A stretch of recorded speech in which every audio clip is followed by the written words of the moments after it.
They said a wife's duty was silence. They said her place was to endure. But when Alara Whitcomb, the forgotten duchess locked in a loveless marriage, discovered she carried the one thing her cruel husband desperately needed, she made a choice that would shatter an empire. She disappeared. This is the story of a woman who had nothing, risked everything, and proved that sometimes the most dangerous thing you can give a powerful man is exactly what he wants, then take it away.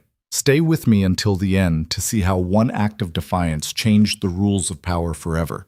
And if this story grips you, hit that like button and tell me in the comments what city you're watching from right now. The portrait was watching.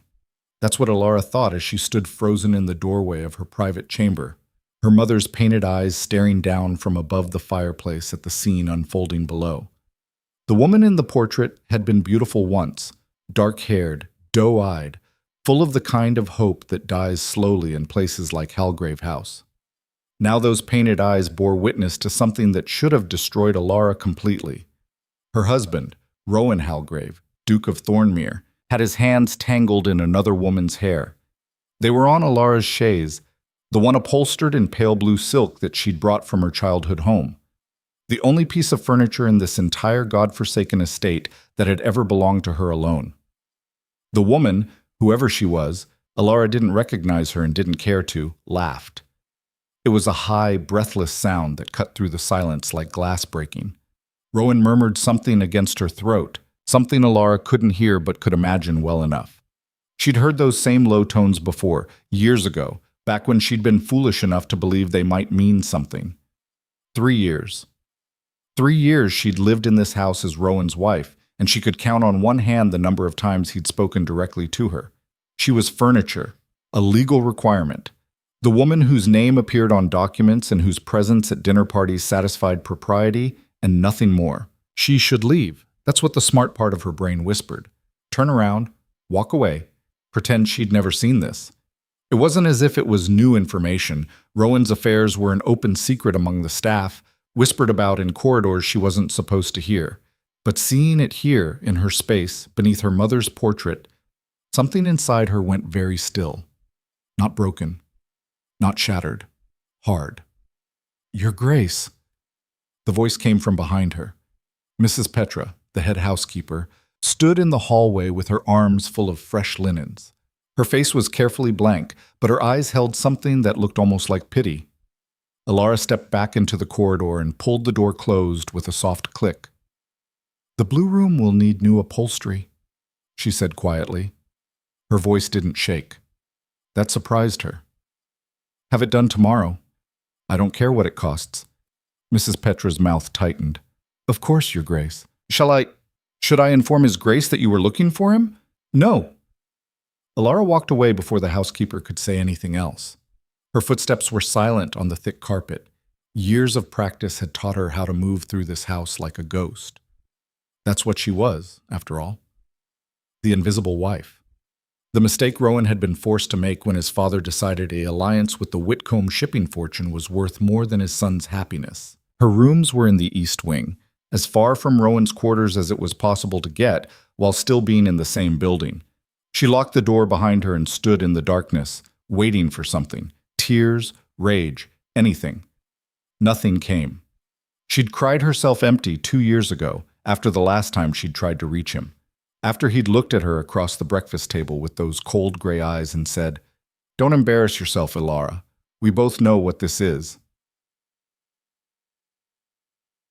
Yes, she knew exactly what this was. A business arrangement that had bought her father's failing company a lifeline and cost her everything that mattered. She moved to the window and looked out over the grounds. Halgrave House sat on a cliff overlooking the sea, all dark stone and sharp angles, beautiful in the way that predators are beautiful.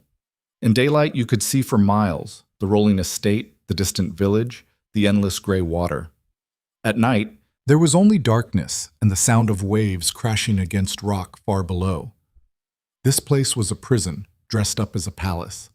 Her hand drifted to her stomach. She'd found out this morning. Dr. Ashford had confirmed it with his usual clinical detachment, as if he were diagnosing a head cold rather than telling her that her entire life was about to change. 6 weeks along. Healthy, as far as he could tell. He'd congratulated her with all the warmth of a man reading from a script. An heir. That's what mattered. Not her. Not the fact that she'd spent 3 years being treated like an inconvenient piece of furniture. Just the fact that she'd finally fulfilled her biological obligation to continue the Halgrave line. She should tell Rowan. That's what a proper wife would do. She should go to him right now, interrupting whatever was happening in her former sitting room, and inform him that his dynasty was secure. But the image wouldn't leave her head. Rowan's hands in that woman's hair, his mouth against her throat, the easy intimacy of it, the casual way he touched someone who wasn't his wife in a room that was supposed to belong to her. And beneath her mother's portrait, that detail stuck like a thorn. Her mother, who died when Alara was 15, who told her daughter with her last coherent breath that marriage could be many things, partnership, friendship, even love if you were very lucky, but it should never be a cage. "I won't let this child grow up in a cage," Alara whispered to the darkness.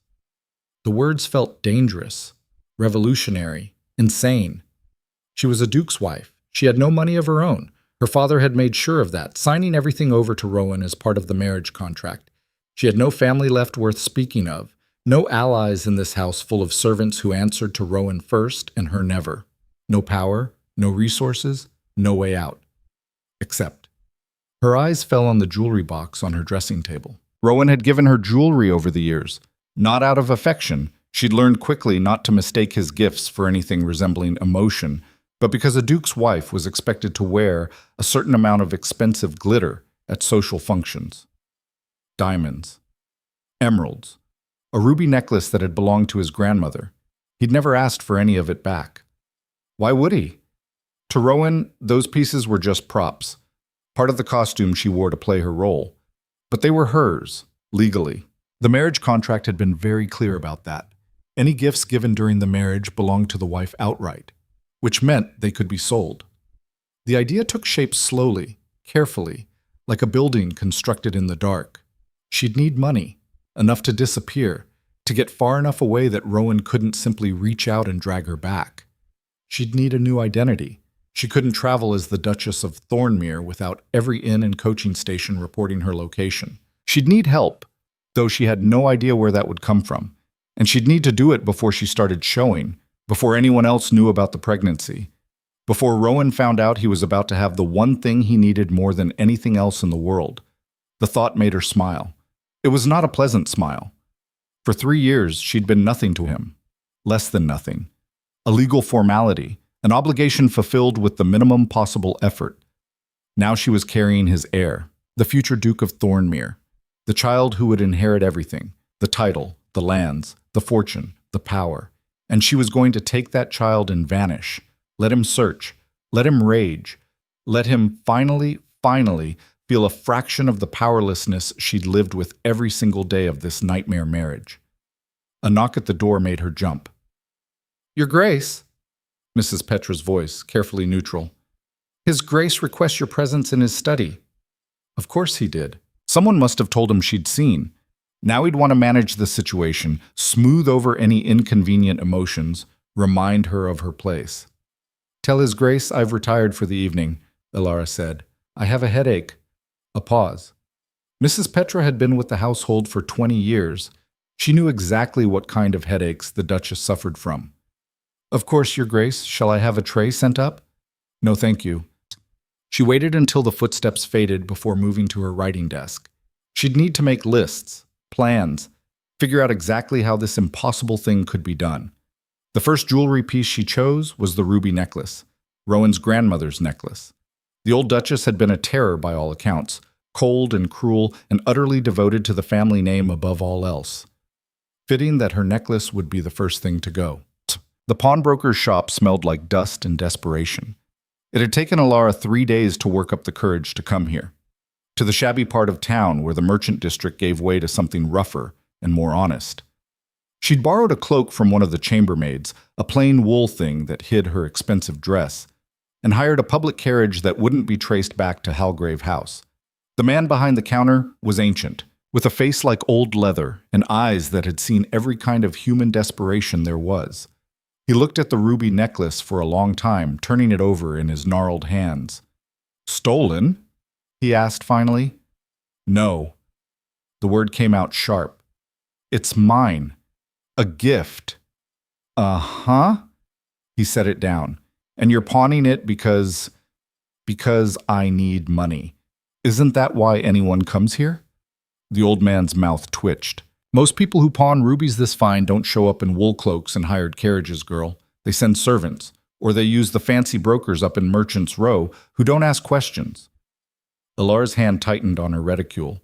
She should leave. This was a mistake. Coming here herself, thinking she could do this without 300, the pawnbroker said. She blinked. Pounds? You expecting shillings for rubies? He pushed the necklace back across the counter. That's my offer. Take it or leave it. Yeah, 300 pounds. It was more money than she'd ever held in her life. More than most people saw in a year. But it was also probably a tenth of what the necklace was actually worth. 500, she said. The old man laughed. You got nerve, I'll give you that. 350, final offer. And that's only because I like your spirit. But she said. She should negotiate, fight for more. But the longer she stayed here, the greater the risk of being recognized. And 350 pounds was enough to start with. She could always come back with more jewelry. Done. He counted out the money slowly, in a mix of notes and coins that wouldn't attract attention. When he pushed it across the counter, he held on to it for a moment, studying her face. Word of advice, girl. Whatever you're running from, make sure you run far enough. Men who give gifts like this don't usually let them go without a fight. I'm not running from anything, Alara lied. Sure you're not. He released the money. Good luck anyway. She made it 3 blocks before she had to stop and lean against a wall, her heart hammering so hard she thought it might crack a rib. She'd done it. She'd actually done it. The money was a heavy weight in her bag, real and solid and hers. 350 pounds. Not enough to live on forever, but enough for a start. Enough to buy passage somewhere far from here. Enough to rent a room under a false name and figure out what came next. The ruby necklace wouldn't be missed for months. Rowan never paid attention to what jewelry she wore, and the social season wouldn't start again until autumn. By then, she could sell 2 or 3 more pieces. Build up enough of a reserve to disappear completely. The trick would be doing it slowly, carefully.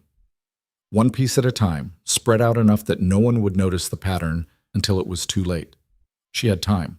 Not much. The pregnancy wouldn't stay hidden forever, but enough to plan this properly, assuming nothing went wrong.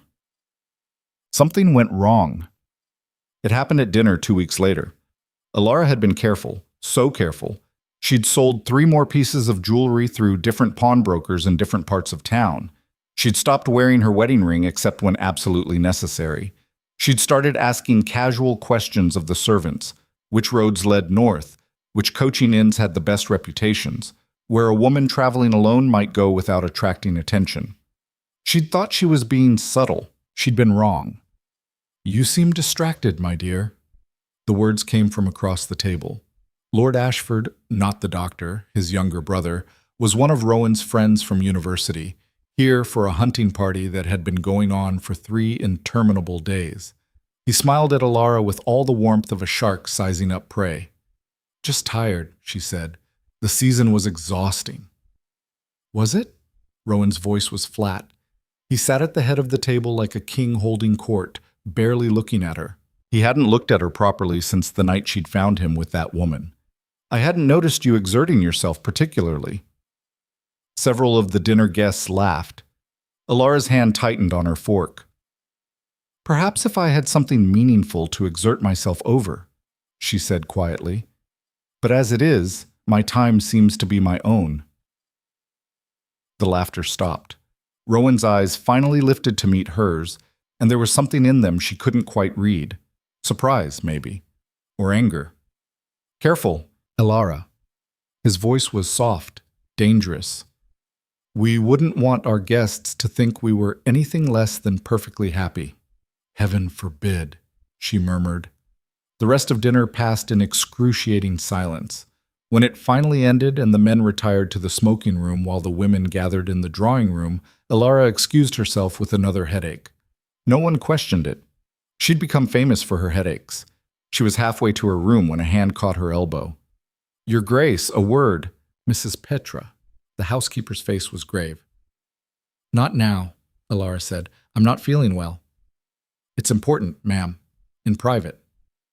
Something in the woman's tone made Alara's stomach drop. She followed Mrs. Petra to a small sitting room off the main corridor and waited until the door was closed. "One of the maids saw you," Mrs. Petra said without preamble. "Last week, coming back from town in that borrowed cloak." Alara's blood went cold.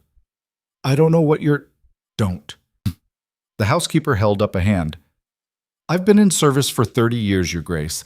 I know when someone's planning to run." They stared at each other. Alara's mind raced through possibilities: deny everything, threaten her, bribe her. But something in the older woman's face stopped her. "You're not going to tell him," Alara said slowly. "No, I'm not." Mrs. Petra's voice was quiet. "But you need to be more careful. Jenny's a gossip, and if she saw you, others might have too. And the next person who notices might not be as sympathetic to your situation. Why are you sympathetic? Because I've worked in this house since His Grace was a boy, and I've watched him become exactly like his father." Mrs. Petra's mouth was a thin line. Cold, cruel, more interested in his own pleasures than in treating his wife with basic human decency. "And I think—" She paused. "I think if you're brave enough to leave, you deserve the chance to do it right." Alara's throat closed up. "I don't have time to do it right. I have to leave soon before—" She caught herself, but Mrs. Petra's sharp eyes had already noticed the pause. "Before you start showing," the housekeeper finished, "how far along?" There was no point lying now. 8 weeks. Mrs. Petra nodded slowly. "Then you have maybe another month, 2 at most, before it becomes obvious. And the moment His Grace finds out you're carrying the heir, he'll never let me go, I know." Alara pressed her hands to her face. "That's why I have to do this now. I won't raise a child in this house. I won't let them grow up watching their father parade his mistresses through the halls while their mother sits in the corner like a piece of furniture. I won't do it." "Where will you go?" "North, maybe. Somewhere far enough away that he won't think to look." She laughed bitterly. "Somewhere he won't bother looking, more likely. I'm not worth the effort to him." "The child is worth the effort," Mrs. Petra said, "and he'll tear this country apart looking for his heir, no matter how he feels about you. You need to understand that, Your Grace. This isn't just about escaping a bad marriage. This is about stealing the Duke of Thornmere's legacy. He'll hunt you to the ends of the earth for that. I know. And you're going to do it anyway." "Yes." Mrs. Petra studied her for a long moment. Then she nodded once, decisively. "You'll need help," she said. "Real help. Not just money and a plan, but people who can get you out of here and keep you hidden once you're gone. I might know someone." Alara's heart stuttered. "Why would you help me?" "Because someone should have helped the late Duchess when she asked," Mrs. Petra said quietly, "and I was too much of a coward to do it then. I won't make that mistake twice." The woman Mrs. Petra sent Alara to was named Bryn, and she lived in a cottage on the edge of the estate that Alara had never even known existed.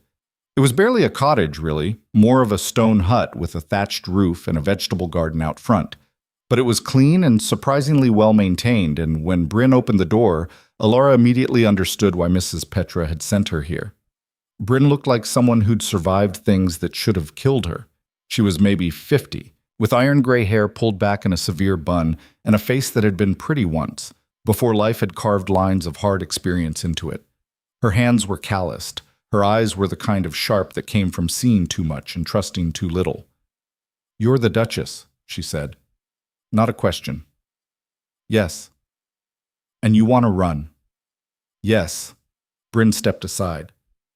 "Come in then. No point discussing it on my doorstep where anyone could hear."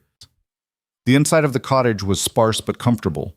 A single room with a bed in one corner, a table and chairs, a fireplace. Herbs hung drying from the rafters, filling the air with the scent of rosemary and thyme.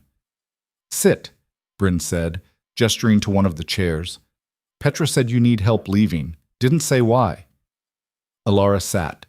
Now that she was here, the enormity of what she was attempting hit her all over again. This woman was a stranger. She could go straight to Rowan. Tell him everything. She could. I'm pregnant, Alara said. The words came out flat.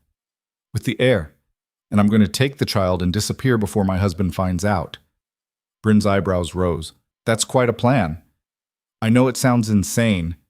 Didn't say it was insane. Said it was quite a plan. Bryn poured 2 cups of tea from a pot on the stove and pushed one across the table. Question is whether you've thought it through. Running's one thing. Running pregnant and alone is something else entirely. You'll need money, a new identity, somewhere safe to go, and people who can help you once you get there. You have any of that?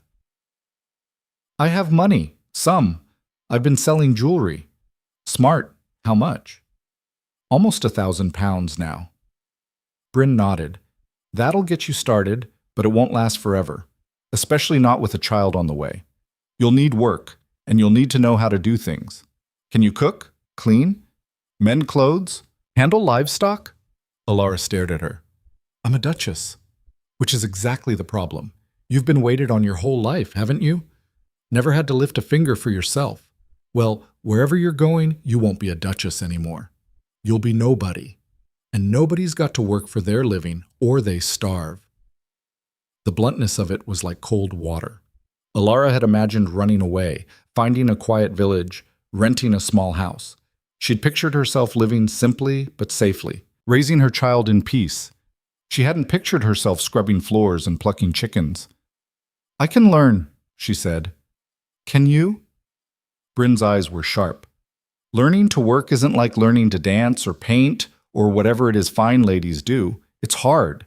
It'll ruin your hands and break your back and make you wish you were dead some days, and you'll have to do it while pregnant, and then while caring for an infant, with no servants and no help, and nobody to fall back on if things go wrong. You sure you're ready for that? No. She wasn't sure at all.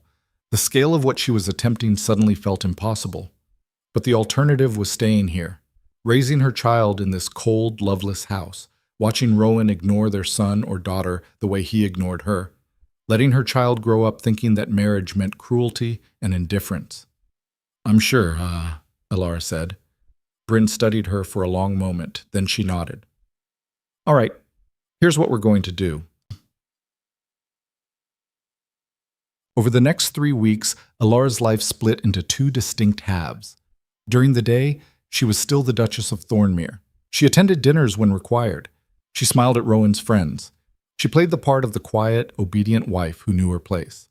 But at night, and during every stolen moment she could manage, she became someone else. She met with Bryn almost daily, learning things she'd never imagined needing to know. How to build a fire without servants to do it for her. How to cook simple meals that wouldn't poison her. How to mend clothes, wash linens, handle a budget with only a few pounds to spend. It was harder than anything she'd ever done. Her hands blistered from scrubbing. Her back ached from hauling water. She burned herself on the stove, cut herself with needles, and once nearly set Bryn's entire cottage on fire trying to manage the fireplace. But slowly, painfully, she learned. You're getting better, Bryn said one evening, watching Alara successfully cook a simple stew without burning it. Not good yet, mind you, but better. How long did it take you? Alara asked. To learn all this. I grew up doing it. My mother was a seamstress, and we didn't have money for servants. By the time I was 8, I could cook a full meal and mend any piece of clothing you handed me. Bryn's voice was matter-of-fact.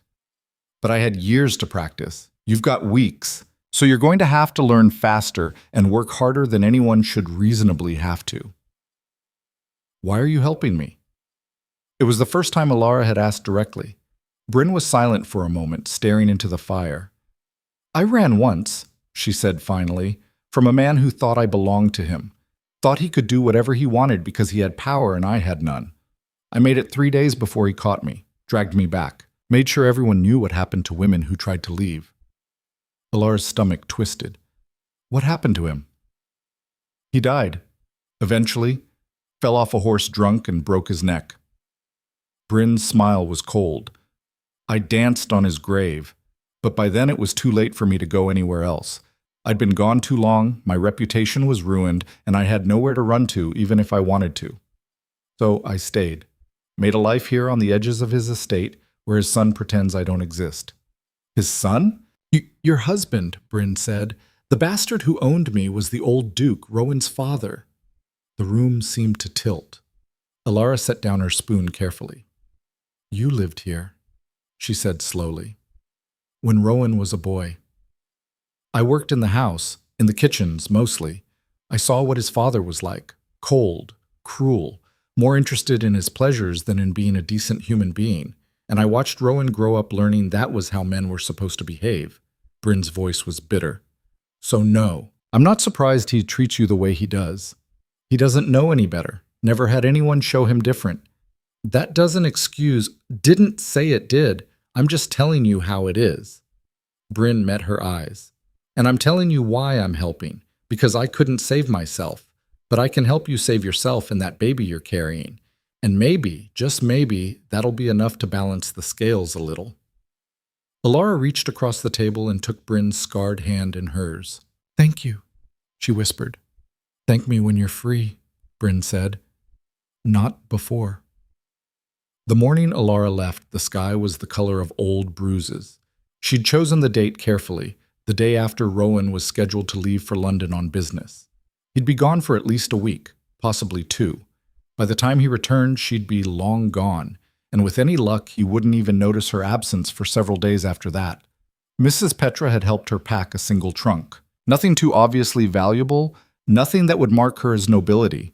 Plain dresses, sturdy boots, a warm cloak. The rest of the jewelry she'd planned to sell was sewn into the lining of the trunk, hidden where casual inspection wouldn't find it. The coach will be waiting at the south gate at dawn, Mrs. Petra said, her voice low as she fastened the last strap. The driver's name is Thomas. He's been paid to take you to the harbor at Westcliffe, no questions asked. From there, you're on your own. I know. Alara's hands were shaking. She pressed them flat against her skirt to still them. Thank you for everything. Don't thank me yet. You haven't made it out. The housekeeper's face was drawn. And your grace, Alara. Once you're gone, there's no coming back. You understand that, don't you? If his grace finds you, if he brings you back here, it won't be as his wife anymore. It'll be as a prisoner. He won't find me. I hope you're right. They stood in silence for a moment. Then Mrs. Petra did something entirely unexpected. She pulled Alara into a brief, fierce embrace. Be safe, she whispered, and be smart. The world's a hard place for women alone. I'm learning that. Alara slipped out of the house at 4 a.m, when the servants were just beginning to stir, but the halls were still mostly dark. The trunk had already been sent ahead the night before, carried out by Thomas himself under the pretense of removing damaged furniture for repair. The south gate was a 15-minute walk through the gardens. Every step felt like it took an hour. Every shadow looked like a servant who might see her and raise an alarm. Every sound made her heart hammer, but she made it. Thomas was exactly where he was supposed to be, a weathered man in his 50s with kind eyes and the discretion of someone who'd learned not to ask questions. He helped her into the coach without a word, and then they were moving, the wheels crunching on gravel, the great dark bulk of Halgrave House receding behind them. Alara didn't look back. The journey to Westcliffe took most of the day. They stopped twice to change horses, and Thomas made sure she had food and water and didn't draw attention to herself. As the miles stretched between her and the estate, Alara felt something loosening in her chest. Not quite relief, not yet, but the beginning of it. By the time they reached the harbor town, the sun was setting, painting the water in shades of copper and blood. This is as far as I go, miss, Thomas said, using the new name she'd given him. Mara Thorne. A widow fleeing bad memories. It was close enough to the truth. You got somewhere to stay tonight? I'll find something. He looked doubtful, but didn't argue. Best of luck to you then. And I don't know what you're running from, but I hope you get far enough away that it can't follow. So do I. She watched the coach disappear into the twilight, then turned to face the town. Westcliffe was a working harbor. Fishing boats and merchant vessels crowded the docks, and the air smelled of salt and fish and tar. It wasn't pretty, but it was real in a way that Halgrave House had never been. The inn Bryn had recommended was called the Anchor's Rest, a squat stone building near the wharf that looked like it had been standing for 100 years, and would stand for 100 more. The woman at the desk took Alara's money without comment and showed her to a small room on the second floor. It was tiny. A narrow bed, a washstand, a single chair. The walls were thin enough that she could hear the couple arguing in the next room. It was the most beautiful place Alara had ever seen. She sat on the bed and pressed her hands to her stomach, where the baby was growing, still too small to feel, but there, all the same. Real. Hers. "We made it," she whispered. First step. The baby didn't answer, but Alara smiled anyway. She had 3 days before the next ship north. 3 days to disappear into Mara Thorne and leave Alara Whitcomb behind forever. She thought it would be harder than it was. But when she woke the next morning and looked in the small cracked mirror above the washstand, the woman looking back at her was already different. Hair pulled back severely, plain dress, no jewelry except a simple brass ring she'd bought in the market to replace her wedding band. Nobody looked at her twice as she walked through the town. Nobody bowed or called her your grace or treated her like fragile porcelain that might shatter if handled roughly. For the first time in 3 years, she was invisible in a way that felt like freedom. She spent the first day buying supplies for the journey north. Practical things, sturdy clothes, a sewing kit, dried food that would keep. She bought a journal, too, leather-bound and plain, and started writing down everything Bryn had taught her.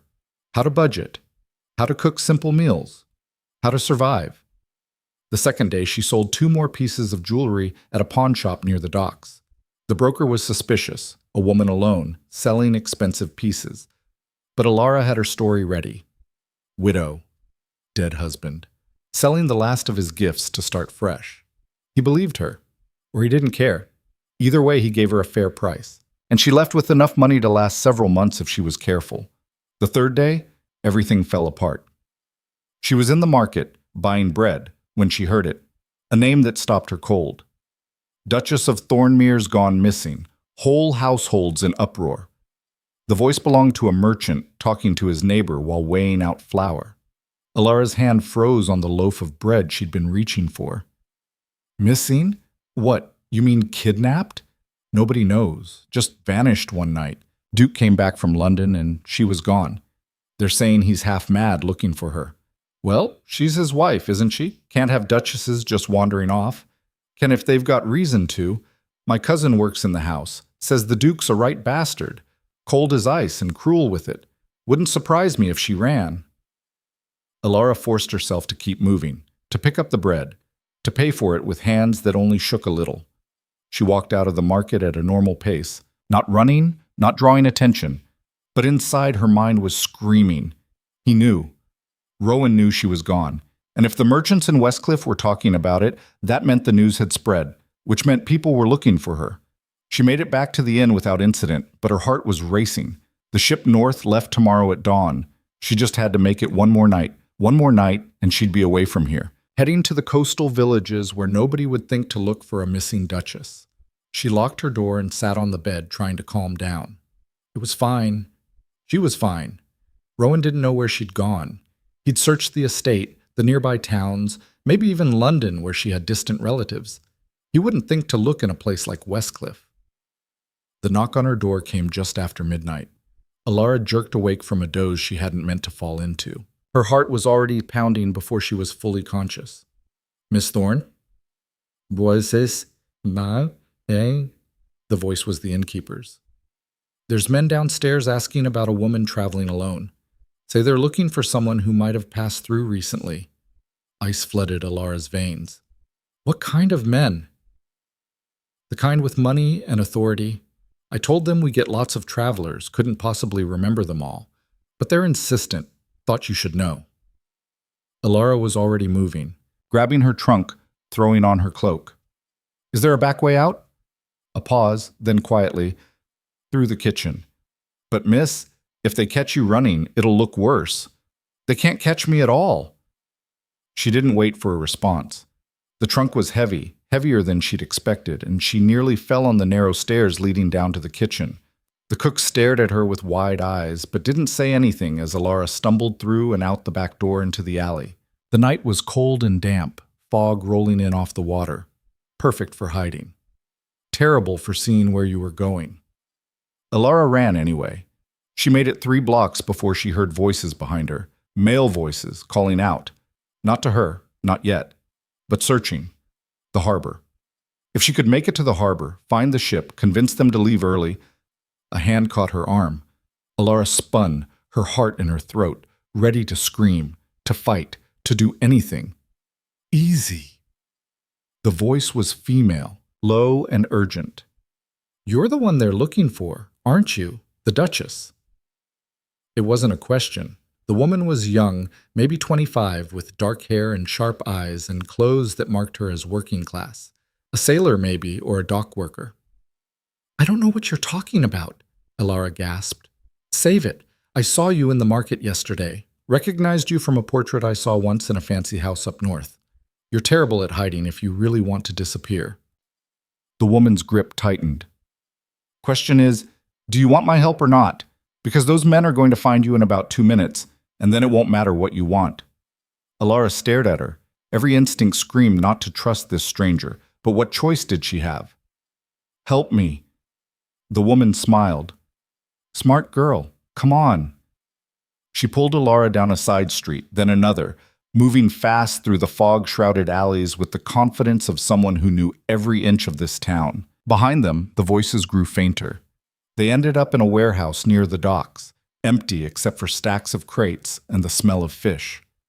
The woman finally released Alara's arm and turned to face her. I'm Sarah, she said, and you're in a lot of trouble, Your Grace. Don't call me that. What should I call you? Besides incredibly stupid for thinking you could hide in a harbor town where half the population does business with noble houses. Alara's hands clenched. I had 3 days. I just needed 3 days, and I would have been gone. Well, you don't have 3 days now. You've got maybe an hour before those men search every inn and boarding house in Westcliffe. Sarah crossed her arms. So here's what's going to happen. I'm going to get you out of here, but you're going to owe me. Why would you help me? Because I don't like men who hunt women like prey. And because your husband's men have a reputation for being thorough and not particularly gentle about it. Sarah's smile was sharp. Plus, helping a runaway duchess disappear? That's the kind of story that gets you drinks bought for years. Despite everything, Alara almost laughed. What do you want in return? Money. Not a lot. I'm not looking to rob you, but enough to make the risk worth it. Say £50. It was more than Alara wanted to pay, but less than she'd expected. Deal. Good. There's a fishing boat leaving in an hour. Captain owes me a favor and he won't ask questions. It's heading north up the coast. Not as comfortable as a passenger ship, but a hell of a lot harder to trace. Sarah gestured to the trunk. You'll have to leave that, though. Too conspicuous. I can't. Everything I have is in there. Then take what you absolutely need and ditch the rest. You're about to be traveling on a working vessel, not a pleasure cruise. You bring a trunk full of fancy dresses, and every sailor on board is going to know you're not what you're pretending to be. Alara wanted to argue, but Sarah was right. She opened the trunk and started pulling out essentials. A few changes of plain clothes, the journal, the money sewn into the lining. She hesitated over a small music box her mother had given her, then tucked it into her pocket. Everything else would have to stay. Good. Now come on, we don't have much time. The fishing boat was called the Seafoam, and it looked like it had been held together with tar and prayer. The captain was a grizzled man named Garrett, who took one look at Alara and shook his head. Sarah, what the hell are you getting me into? Just a passenger, Garrett. She needs to get north, and she needs to do it quietly. This is about that duchess everyone's looking for, isn't it? Do you want to know, or do you want £50? Garrett's eyes narrowed. Then he sighed. Get on board. But if anyone asks, I never saw you. And you work for your passage. I'm not running a charity here. I'll work, Alara said. We'll see. The boat left just as the fog was starting to lift. Alara stood at the stern, watching Westcliffe disappear into the distance, and felt something inside her break and reform at the same time. She'd made it, barely, by the skin of her teeth and with the help of a stranger who'd seen through her disguise in seconds. But she'd made it. First time on a working boat? Sarah had followed her onto the ship, apparently planning to travel north as well. First time on any boat. You're going to hate it. The smell alone is enough to turn your stomach, and if you're pregnant... Sarah paused. You are pregnant, aren't you? That's why you're running.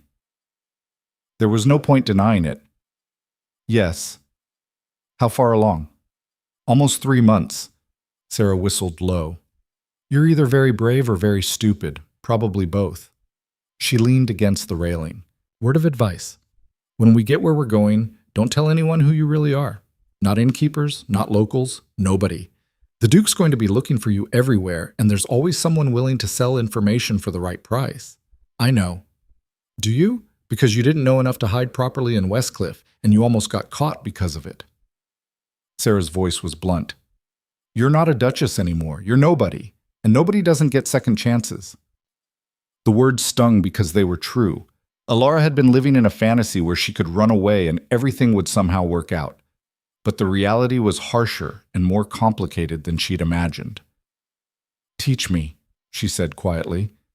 Sarah raised an eyebrow. Teach you what? How to be nobody, how to survive. You clearly know how. I've been nobody my whole life, Your Grace. It's not something you learn, it's something you are. But Sarah's expression softened slightly.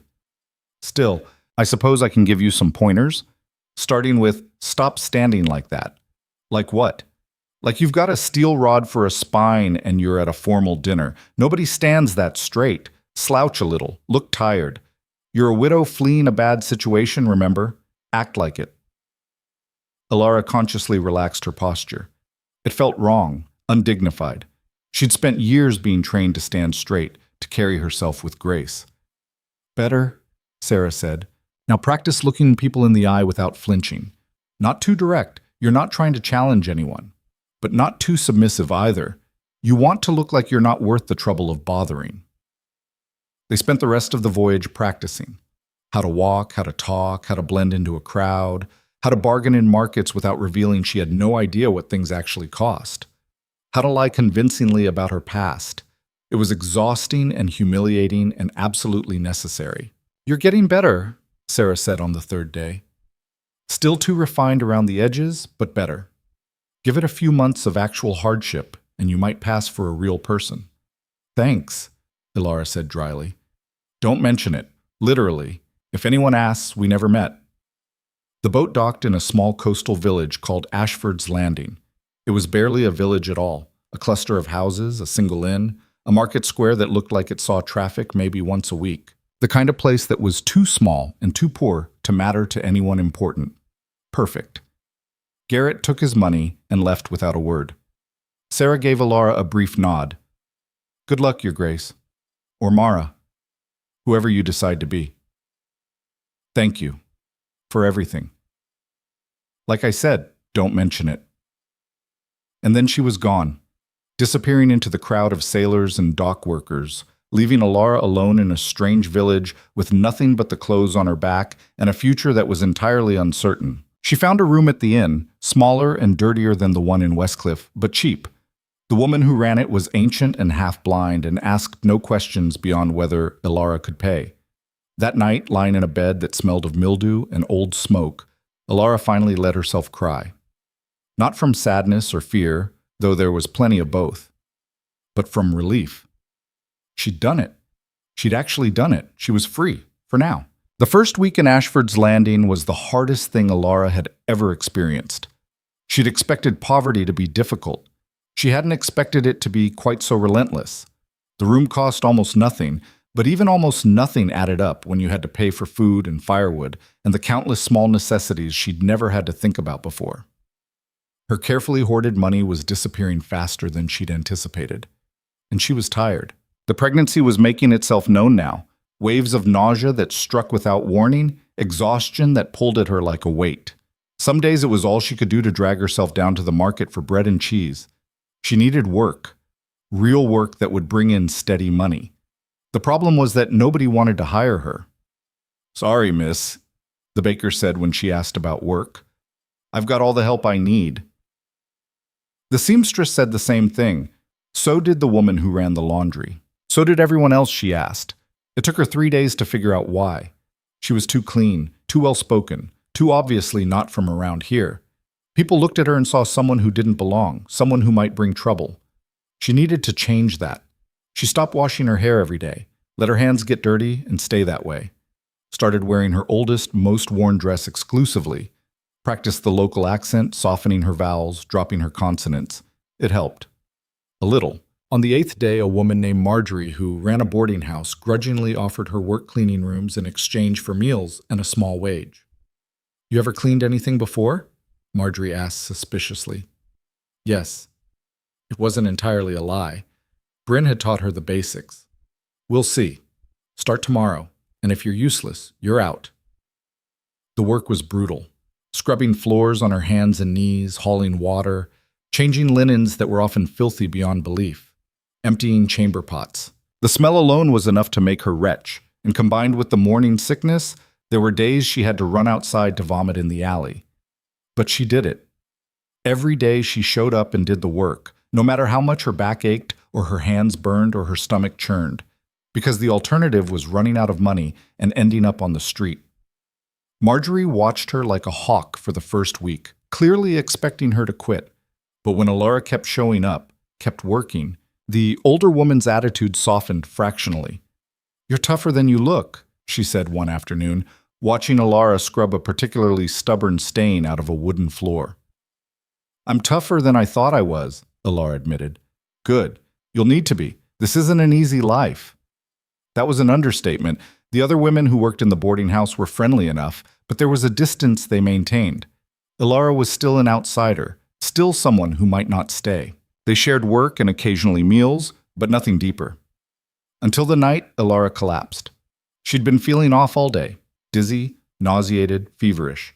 But she'd pushed through because she needed the work and couldn't afford to miss a day. She was hauling a bucket of water up the stairs when the world tilted sideways and her legs gave out. She woke up in a small room she didn't recognize, with Marjorie's weathered face looming over her. "Stupid girl," Marjorie said, but her voice was almost gentle. "How far along are you?" Alara's hand went instinctively to her stomach. "How did you—" "I've had 5 children. I know what pregnancy looks like, especially when the woman's trying to hide it."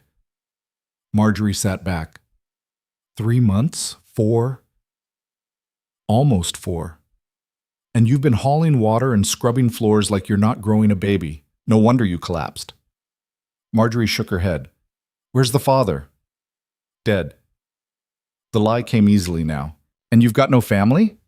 "No." Marjorie was quiet for a long moment, then she sighed. "You can stay. Keep working, but lighter duties. And you eat proper meals. I'm not having a pregnant woman starve under my roof, but when the baby comes, you'll need to figure something else out.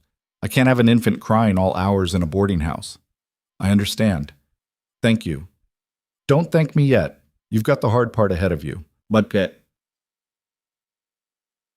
Word spread quickly in a village as small as Ashford's Landing. Within days, everyone knew that Mara Thorne was pregnant and alone. The reactions varied. Some people were kind, offering advice or small gifts, a blanket, a tin of tea. Others were coldly judgmental, whispering about fallen women and bastard children when they thought she couldn't hear. Alara learned to ignore both. She had bigger problems, like the fact that her money was almost gone despite her work, like the fact that she was starting to show, and soon she wouldn't be able to hide the pregnancy at all, like the fact that winter was coming, and she had no idea how she was going to survive it with a newborn baby and no real plan. And then, like a nightmare she couldn't wake from, Rowan's men came to the village. She was in the market when she saw them, 2 men in fine clothes that marked them as outsiders, asking questions. They weren't subtle about it. They wanted everyone to know they were looking for someone. Alara pulled her shawl up over her head and moved quickly toward the boarding house, her heart hammering. They hadn't seen her. They couldn't have. She looked nothing like the Duchess of Thornmere anymore. But they were here, in this tiny village at the edge of nowhere, which meant Rowan was searching everywhere. She made it back to the boarding house and went straight to Marjorie. "There are men in the village," she said quietly, "looking for someone." Marjorie's eyes narrowed. "Looking for you?" "Maybe, I don't know." "What did you do, girl?" Alara met her gaze. "I ran from a man who thought he owned me, and I took something he wants back." She put her hand on her stomach. Marjorie's eyes followed the gesture, and understanding dawned. "The baby." "Yes." And the father's not dead, is he? No, but I am to him, or I was, until I left. Marjorie sat down heavily. You're that Duchess everyone's been whispering about, the one who disappeared. But there was no point denying it. Yes. Hell. Marjorie rubbed her face. Hell and damnation. Do you have any idea what you've done? Dukes don't just let their wives vanish. They have power, money, connections. He could tear this entire village apart looking for you. I know. That's why I'm leaving. Leaving where? He's clearly searching everywhere. You think you can just keep running forever? I don't have a choice. Everyone has choices. Marjorie's voice was sharp. The question is whether you're brave enough to make the hard ones. Before Alara could respond, there was a knock at the door. Both women froze. Mrs. Marjorie? A young voice, one of the village boys. There's men asking about new arrivals. They're going door to door. Thought you should know. Marjorie swore under her breath. Then she grabbed Alara's arm. Come with me, now. She pulled Alara through the boarding house to a small storage room at the back. It was barely bigger than a closet, full of old linens and cleaning supplies. Get in, don't make a sound, and pray they don't search too carefully. Alara squeezed into the tiny space. Marjorie threw a pile of old blankets over her and shut the door. Then there was nothing but darkness, and the sound of her own breathing, and the baby's heartbeat pounding in her ears. She heard voices, male voices, authoritative, demanding. Looking for a woman traveling alone. Mid-20s, dark hair, well-spoken. Might be using a false name. Don't know anyone like that. Marjorie's voice, calm and unbothered. We get travelers through here, but mostly sailors and merchants, not many women. We have reason to believe she came this way. She's pregnant, possibly hiding the fact. A pause that felt like an eternity. Pregnant women are hard to hide in a village this size, Marjorie said. Everyone knows everyone's business. If there was a stranger carrying a child, we'd all know about it. You're certain? I've lived here 40 years, I'm certain. Another pause. Alara pressed her hand over her mouth, terrified that her breathing was too loud, that they'd hear her, that if you do see her, there's a reward, substantial. How substantial? 500 pounds. 500 pounds, enough to change Marjorie's life, enough to make any struggling person think twice about protecting a stranger. Alara closed her eyes and waited for the betrayal. I'll keep that in mind, Marjorie said. Now, if you'll excuse me, I have work to do. The voices faded, footsteps receded, and then finally, silence. It felt like hours before the door opened. Marjorie stood there, her face grim. They're gone, for now. She helped Alara out of the cramped space, but they'll be back. And next time, they might not be so easy to fool. Why didn't you tell them? Alara's voice was barely a whisper. You could have had the money. Because I remember what it's like to be powerless, Marjorie said, and because 500 pounds isn't worth selling my soul. She gripped Alara's shoulders. But you can't stay here. They're going to search every village up and down this coast. You need to go somewhere they won't think to look. Where? Somewhere harsh, somewhere a soft duchess would never survive. Marjorie's smile was grim. Lucky for you, I know just the place. The place Marjorie sent her was called Blackwater Reach, and it looked like the kind of settlement that existed solely to punish whoever was desperate enough to live there. The journey took 2 days by cart, following the coast north until even the small fishing villages disappeared and all that remained was rocky shoreline and wind that cut like knives. The driver, a taciturn man named Cole, who owed Marjorie some unnamed favor, barely spoke the entire trip. When they finally arrived, he pointed to a cluster of weathered buildings huddled against the cliffs and said, There. That's as far as I go. Alara climbed down from the cart, her legs cramping from the long ride, and stared at what would be her new home. If Ashford's Landing had been small, Blackwater Reach was microscopic. Maybe 30 buildings total, most of them barely more than shacks. A single muddy road. No inn that she could see, no market square, nothing that suggested comfort or civilization. Just hard people living hard lives in a place that didn't care whether they survived or not. Bryn's cottage is the one with the blue door, Cole said. already turning the cart around. "Third from the end. She's expecting you." "Wait, Bryn? From the estate?" But Cole was already leaving, the cartwheels churning through mud, and then Alara was alone in the rain that had started falling like cold needles against her skin. She found the cottage with the blue door and knocked. The woman who answered was indeed Bryn, looking older and more worn than she had just weeks ago, but her sharp eyes were the same. "So you made it," Bryn said. "Barely, from the looks of you. Get inside before you catch your death." The cottage was even smaller than the one near Halgrave House. A single room with a sleeping loft, a fireplace, and not much else. But it was warm and dry, and after 2 days in an open cart, it felt like luxury. "Marjorie sent word you were coming," Bryn said, putting a kettle on to boil. "Said Rowan's men nearly found you in Ashford's Landing. That true?" "They came to the village, started asking questions." Alara's hands were shaking. She pressed them flat against her thighs. "They offered money, £500 for information, and Marjorie didn't take it. That woman's got more spine than sense."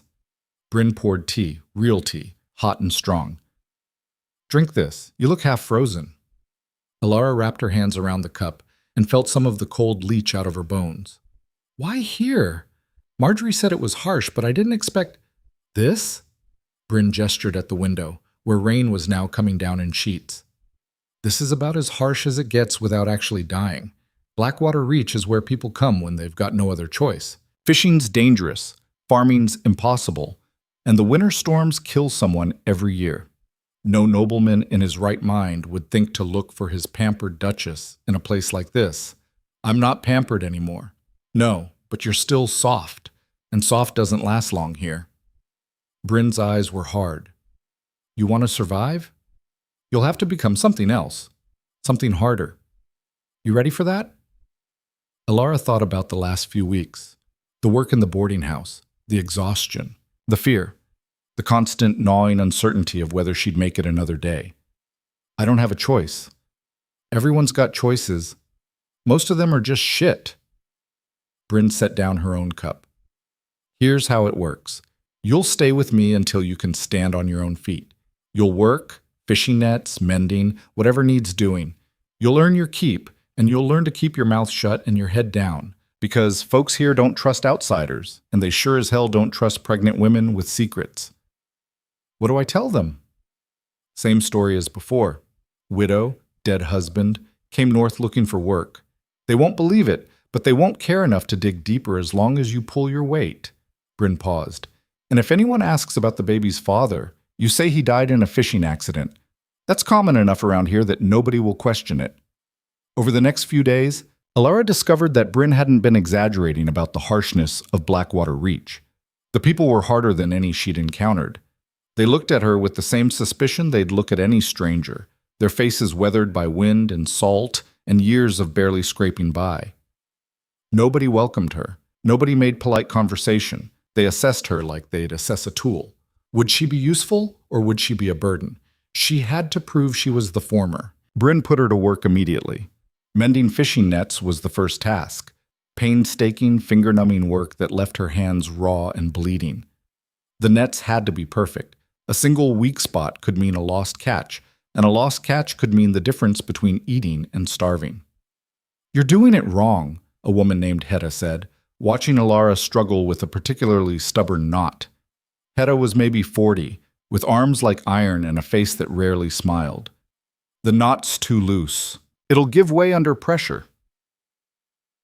"I'm trying. Try harder, or don't bother. We don't have time for useless hands." It was the closest thing to encouragement Alara got. She learned quickly that in Blackwater Reach there was no room for weakness.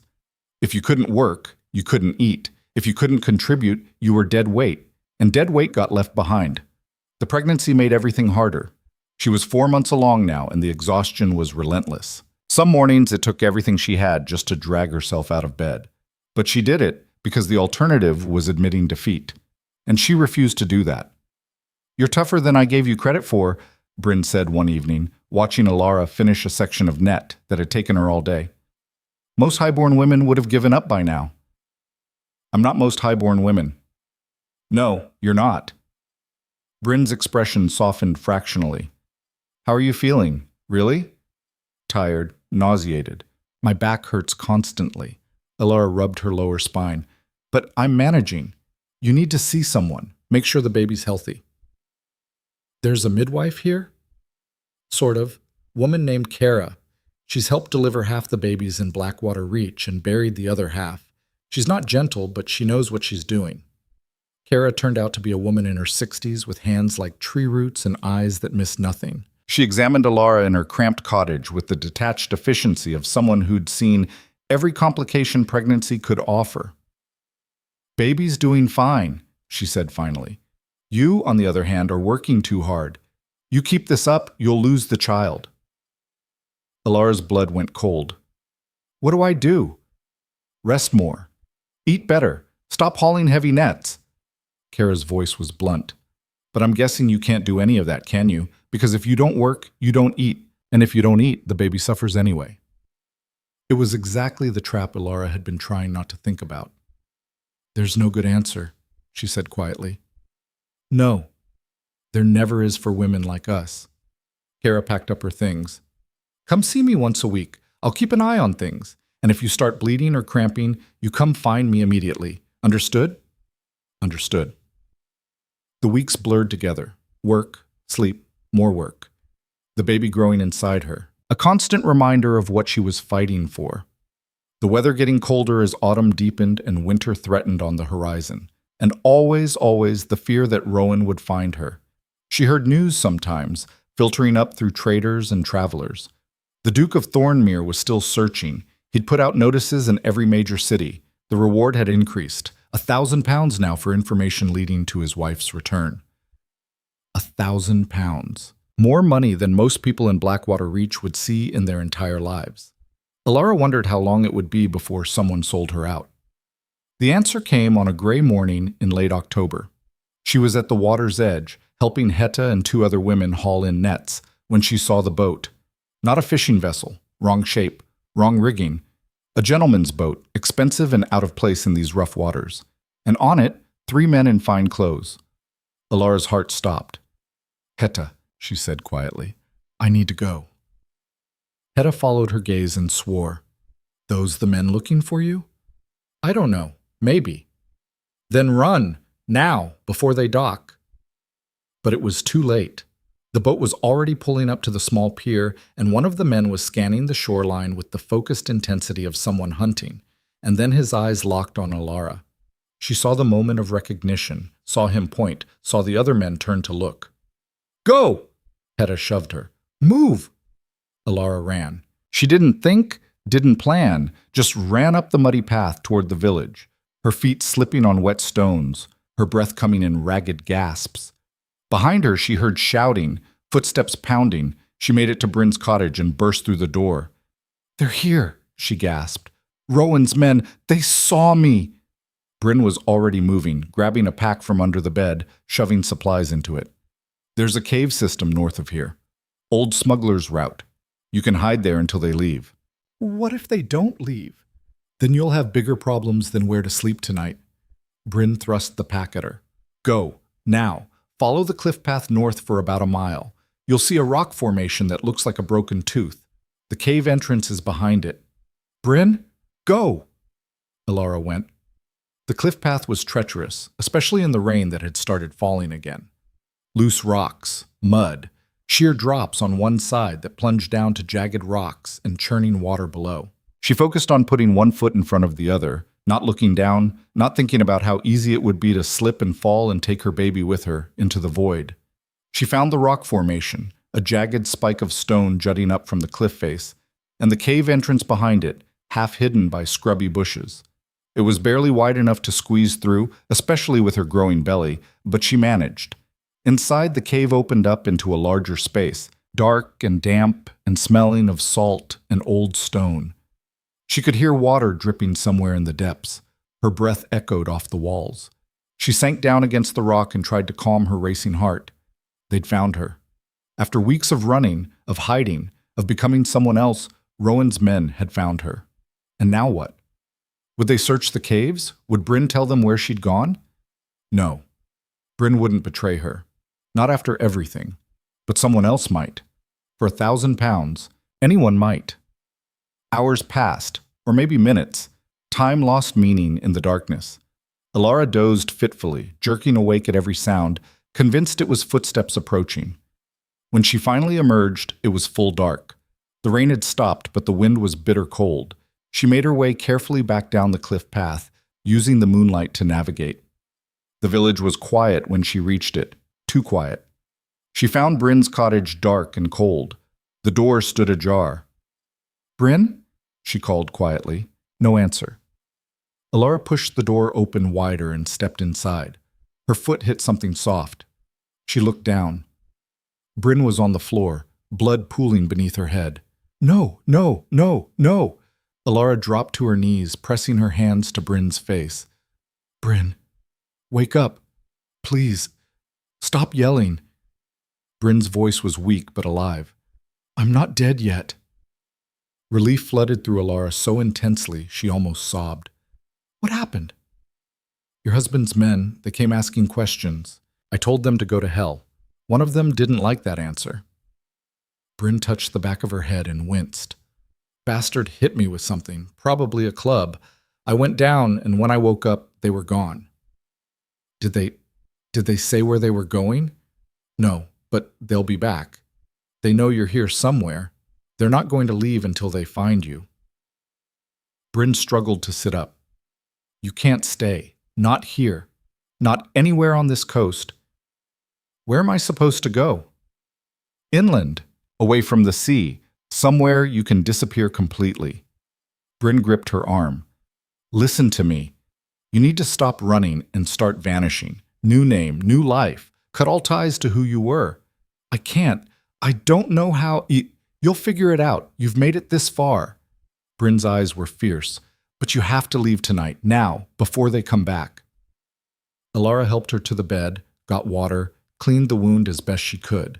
It wasn't deep, but head wounds bled terribly, and Bryn looked pale and shaky.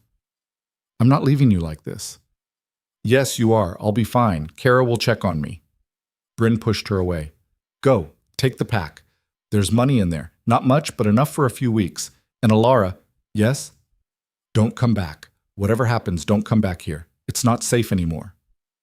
Alara wanted to argue, wanted to stay and take care of the woman who'd helped her, protected her, taught her to survive. But she knew Bryn was right. This place was burned. She had to move on. She took the pack and slipped out into the night one more time. The journey inland was a nightmare. She walked for 3 days, following cart paths and game trails, avoiding main roads where Rowan's men might be searching. She slept in barns and under bridges, and once in an abandoned shepherd's hut that smelled of sheep and decay. The money Bryn had given her ran out on the 4th day. After that, she traded work for food, mending clothes, hauling water, anything that would earn her a meal and a dry place to sleep. The pregnancy was showing now, no hiding it. People looked at her belly and made assumptions, some pitying, some judgmental, all of them wrong. She was 6 days from Blackwater Reach when the pain started. At first she thought it was just the usual aches, but these were sharper, more intense, coming in waves that made her double over and gasp. No, not now, not like this. She was in a small village, she didn't even know its name, when the cramping got so bad she couldn't walk anymore. She stumbled to the nearest building, which turned out to be a church, and collapsed on the steps. A woman found her there, elderly, with kind eyes and gentle hands. "Oh, child, come inside. Let's get you somewhere warm." The woman helped her to a small room behind the sanctuary and made her lie down. The pains were coming faster now, and Alara knew with cold certainty what was happening. She was losing the baby. "No," she whispered. "Please, please, not this. Not after everything. Save your strength." The woman, she said her name was Anne, was checking her pulse, her forehead. "How far along are you?" 5 months. Almost. Anne's face was grave. "I'm going to get help. Don't move." But the pains were too intense. Alara couldn't have moved if she'd wanted to. She lay there, tears streaming down her face, feeling her body betray her in the worst possible way. All of this, everything she'd endured, all the running and hiding and suffering and fear. And for what? To lose the baby anyway? The cruelty of it was almost more than she could bear. Anne came back with another woman, younger, with a midwife's bag. They worked over Alara, speaking in low voices, their faces increasingly concerned. "The baby's in distress," the midwife said. "But it's too early. If you deliver now, the baby won't survive." Alara's voice was flat. She already knew. "Will I?" "I don't know. Bleeding's heavy. If we can't stop it, do whatever you have to do." The next hours were a blur of pain and blood and voices telling her to push, to breathe, to hold on. She felt herself slipping away, the edges of her vision going dark, and part of her welcomed it. Let this be over. Let the pain stop. But then she heard it, a sound so thin and fragile it shouldn't have been possible. A baby crying. "It's a girl," Anne said, wonder in her voice. "Small, but alive. She's alive." Alara's eyes flew open. "That's impossible. You said—" "I said it was unlikely, not impossible." The midwife was working quickly, wrapping the tiny infant in cloths. "She's early and she's weak, but she's breathing. That's something." They placed the baby on Alara's chest. She was so small, impossibly small. Her skin was red and wrinkled, her fists no bigger than walnuts, but she was warm and real and breathing. Alara touched her daughter's tiny face and started crying in earnest. "Hello," she whispered. "Hello, little one. You weren't supposed to make it, but you're here. You're actually here." The baby made a small sound, something between a whimper and a sigh. "She needs a name," Anne said gently. Alara looked down at her daughter, this impossible, stubborn child who'd survived when she shouldn't have, who'd held on through months of hardship and fear and uncertainty, who was still holding on now, against all odds. "Mara," she said. "After my mother, Mara Thorne." Taking her own false name and giving it to her daughter felt like completing a circle. Alara Whitcomb was gone. The Duchess of Thornmere was gone. All that remained was Mara and her baby, two survivors in a world that wanted them dead. "That's a strong name," Anne said. "She'll need it." The recovery was brutal. Alara had lost a lot of blood, and her body felt like it had been torn apart and badly reassembled. The midwife said she was lucky to be alive. Lucky the baby was alive. Luck had nothing to do with it. It was stubbornness, pure, bloody-minded refusal to die. But she couldn't stay here. The church was safe for now, but Anne said people were talking. Strangers had been through the village asking questions about a pregnant woman traveling alone. The description matched Alara too well. "They'll come here eventually," Anne said. "You need to be gone before they do." "I can barely stand. How am I supposed to travel with a newborn?" "I don't know, but you don't have a choice." It was becoming her least favorite phrase. She stayed 3 days, long enough to regain some strength, long enough for the baby to figure out how to nurse. Anne and the midwife taught her everything they could in that short time. How to swaddle, how to tell if the baby was eating enough, what to do if she got sick. "She's fragile, Lowell," the midwife warned. "Born too early. You need to keep her warm, keep her fed, and watch for any signs of fever or difficulty breathing. If she gets sick, I know, she might not make it. I'm sorry. I wish I had better news." Alara looked down at her daughter, sleeping in her arms. Such a tiny, fragile thing, but she'd fought to survive, and Alara would fight to keep her alive. On the 4th day, Anne woke her before dawn. "You need to leave now. There were men in the village last night, asking about you specifically." Alara's blood turned to ice. "How do you know it was about me?" "They described you, down to the color of your hair and the way you speak. Someone told them you were here." Anne pressed a bundle into her hands. "I packed what I could, food, clothes for the baby, some money. It's not much. It's everything. Thank you." "Don't thank me. Just go. And don't tell me where. I can't reveal what I don't know." Alara wrapped the baby in layers of blankets and tucked her against her chest. Mara barely stirred. She was getting better at sleeping through movement, which was good because there would be a lot of movement in the days ahead. She slipped out of the church as the sky was just beginning to lighten and headed north. Away from the coast, away from the villages where people knew to look for her, into the wilderness where survival would depend entirely on her wits and will. She walked for hours, following deer paths through thick forest. The baby was quiet, sleeping against her heartbeat. Every step sent pain lancing through Alara's body. She shouldn't be walking this soon after giving birth, but stopping meant dying. She'd almost convinced herself that she'd made it when she heard the sound that shattered everything. Hoofbeats. Behind her, gaining fast. She ran, or tried to.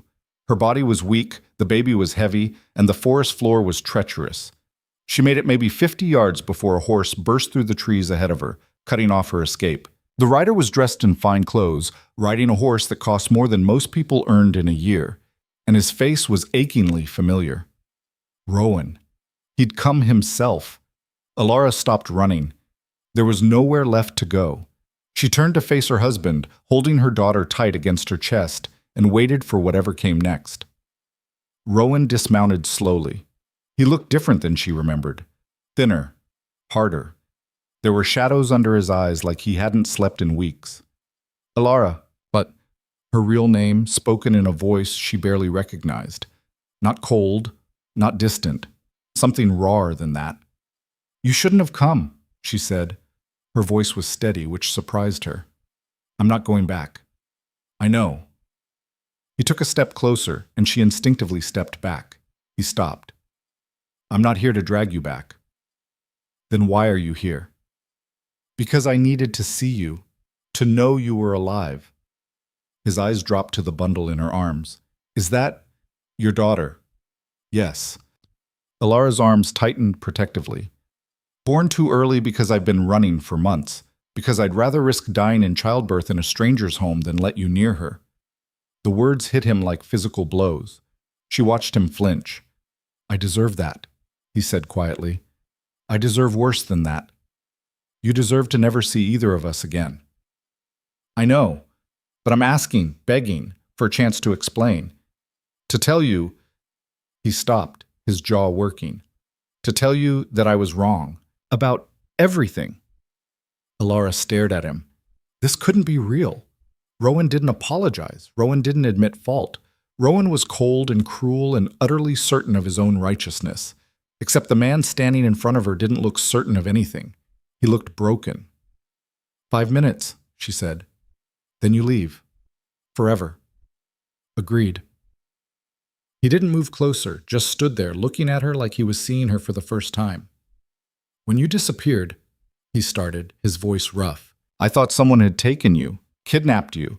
It took me 3 days to realize you'd left on your own, that you'd chosen to vanish rather than stay with me one more day.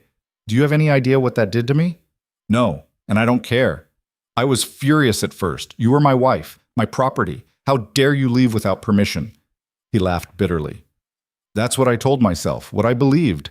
And then I started searching for you, and everywhere I went, people told me the same thing, that you'd been seen traveling alone, working in boarding houses, selling jewelry, pregnant and desperate and terrified. And I realized, his voice cracked, I did that to you. I made you so desperate that you'd rather risk everything than stay. Yes, you did. I spent 3 years treating you like you didn't exist, like you were furniture. I took mistresses and flaunted them because I could, because nobody would stop me, because my father taught me that's what men of power do. And I never once thought about what it was doing to you. He met her eyes. I'm sorry. I'm so desperately, pathetically sorry. And I know that's not enough.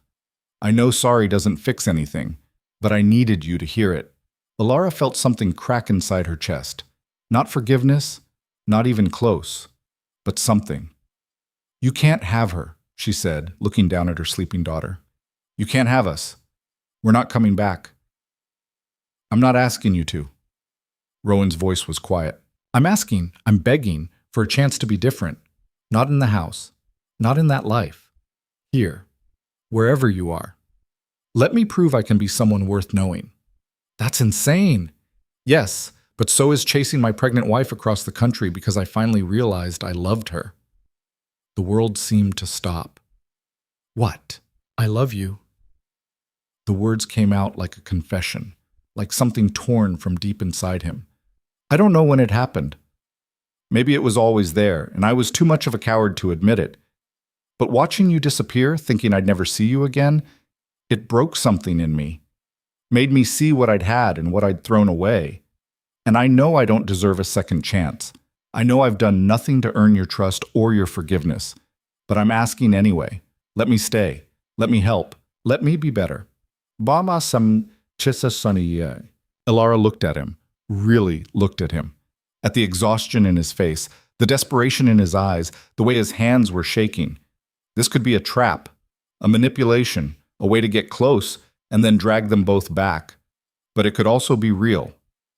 If I let you stay, she said slowly, it's not as my husband, not as a duke. You're nobody here. Just another person trying to survive. And if you can't handle that, if you try to assert power or control or anything like what you did before, I will disappear so completely you'll never find me again. Understood? Understood. And you don't touch her. Not yet.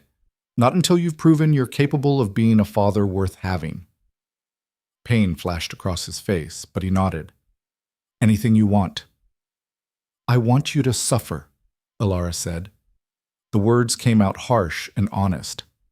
I want you to know what it's like to have nothing, to be nobody, to work until your hands bleed and your back breaks and you can barely stand. I want you to live the life you forced me into. Then that's what I'll do. They stared at each other across the clearing. Two people who'd shared a life but never really known each other. Two strangers bound by law and blood, and a tiny baby who'd survived against impossible odds. There's a village, Elara said finally, about 3 miles north. We'll go there. And you'll prove to me that you're serious. Or you'll fail, and I'll vanish again. Those are your only options. I'll take them. Don't make me regret this, Rowan. I won't. I swear on everything I am, I won't. He reached for his horse, and Elara noticed something that made her stop cold. His hands. They were rougher than she remembered, calloused, like he'd been working. You've been searching for weeks, she said slowly. Where have you been sleeping? Wherever I could. Barns, taverns, under bridges when there was nothing else. He saw her expression and smiled grimly. I told you, I'm done being the Duke. I'm just a man trying to find his way back to the woman he failed. We both. Maybe he meant it. Maybe he didn't. Only time would tell. But as they started walking north together, Elara carrying their daughter, Rowan leading his horse, she allowed herself to feel the smallest flicker of something that might, eventually, become hope. The village was called Thornwick, and it made Blackwater Reach look like paradise by comparison. 50 souls at most, clinging to existence in a valley where the wind never stopped and the soil was so poor that even weeds struggled. The buildings were rough stone and timber, patched with whatever materials could be scrounged. There was no inn, no church, no market, just people surviving day by day through sheer bloody-minded stubbornness. When Elara walked into the settlement with a newborn strapped to her chest and a duke trailing behind her leading a horse worth more than every building combined, the villagers stopped what they were doing and stared. A woman emerged from the largest cottage, eldest, maybe, or just the one with the most authority. Her face was weathered like driftwood, her eyes sharp and assessing. We don't have room for beggars, she said flatly. We're not beggars, Elara replied. We're looking for work, shelter. We can pay our way. The woman's gaze flicked to Rowan, then to the horse, then back to Elara. That horse alone could feed this village for a year. You're not poor. The horse is his. I have nothing but what I'm carrying. And him? She jerked her chin at Rowan. What's he to you? Elara had prepared for this. My husband. We had a falling out. He's here to make amends. Amends. The word was delivered with deep skepticism. Rich men don't make amends in places like this. They make demands. I'm not here to demand anything, Rowan said. It was the first time he'd spoken. Just to work, if you'll have us. The woman studied him for a long moment. Whatever she saw must have satisfied her because she nodded slowly. I'm Greta. I run things here, such as they are. You want to stay? You work. Food's scarce, shelter's limited, and we don't tolerate anyone who can't pull their weight. That clear? Crystal clear, Elara said. There's an abandoned cottage at the north end. Roof's half gone, but it's better than sleeping outside. You fix it up, you can have it. You don't, you leave. Greta turned to Rowan. And you, sell that horse. We need supplies more than we need a fancy animal eating our hay. Rowan's jaw tightened, but he nodded. I'll ride to the nearest town tomorrow. Get what you need. We'll give you a list. That first night, they slept in the ruined cottage under a sky visible through the holes in the roof. Alara made a nest of blankets in the one corner that was still dry and settled the baby there. Mara slept through most of it, her tiny chest rising and falling in steady rhythm. Rowan stood by the door, looking at the devastation around them. "This is where you want to raise our daughter?" he asked quietly. "This is where we're safe, where you can't use your title or your money or your power to control us." Alara was arranging stones for a makeshift fireplace. "You said you wanted to prove yourself. Here's your chance."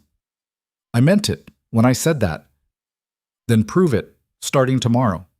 He did. The next morning, Rowan rode out before dawn on the horse he'd traveled on for weeks. When he returned that evening, the horse was gone and he was driving a wagon loaded with supplies: lumber, nails, tools, sacks of grain, dried meat, cloth for bandages and clothing. Greta inventoried everything with the precision of someone who'd learned to count every resource twice. When she finished, she looked at Rowan with something approaching respect. "You got more than I expected," she said. "What'd you trade for all this?" "The horse and some jewelry I'd been carrying." Alara's head snapped up. Rowan had been wearing his signet ring when he found her, his father's ring, the symbol of his title and power. "Show me your hands," she said. He held them out. The ring was gone. His fingers looked naked without it. "You sold it," she said slowly. "I sold everything. The ring, a pocket watch, cufflinks I forgot I was wearing, everything that marked me as—" He paused. "As what I was. I don't need any of it anymore." Greta snorted. Dramatic, but useful. She gestured to the lumber. "You know how to use any of these tools?" "Not really." "Then you'll learn. Tomorrow you start fixing that cottage, and every other building in this village that needs repair. We'll teach you how, but the work's yours to do." Understood. Over the next weeks, Alara watched Rowan transform in ways she never thought possible. The man who'd spent his entire life being served learned to serve himself. He worked on the cottage from dawn until dark, following instruction from the village men who knew how to coax timber and stone into something resembling shelter. He made mistakes, plenty of them. Hammered his own thumb, cut boards too short, built walls that weren't quite square. But he kept going. His hands, already rougher from weeks of searching, developed real calluses. His back and shoulders ached from labor he'd never experienced. He fell into bed each night exhausted in a way that came from actual work, not social obligations. And slowly, grudgingly, the village began to accept him. "He's not useless," one of the men, a carpenter named Finn, admitted to Alara. "Soft as fresh butter when he started, but he's learning, doesn't complain, which is more than I can say for most." "He's trying," Alara said. "Question is, how long will he keep trying? Rich men get bored easy." It was a fair question. Alara wondered the same thing. She spent her days caring for Mara and slowly regaining her strength. The baby was growing, still small, still fragile, but alive and fighting. Kara, the midwife, had given Alara instructions on what to watch for, and so far, Mara was beating every expectation. The village women helped when they could, not out of kindness exactly, but out of the practical understanding that a baby's survival benefited everyone. They brought cloth for diapers, herbs to help with milk production, advice delivered in terse sentences. "Baby's doing better than expected," one woman, Marie, said, watching Mara nurse. "Born that early, most don't make it. She's a fighter." "She gets that from her mother," Rowan said. He was working on the roof, hammering shingles into place, but he'd been listening. Marie gave him a long look. "Maybe. Time will tell what she gets from her father."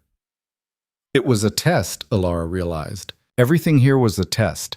The village was watching to see if this rich man would break, would demand his old life back, would reveal himself to be exactly what they expected. But Rowan didn't break.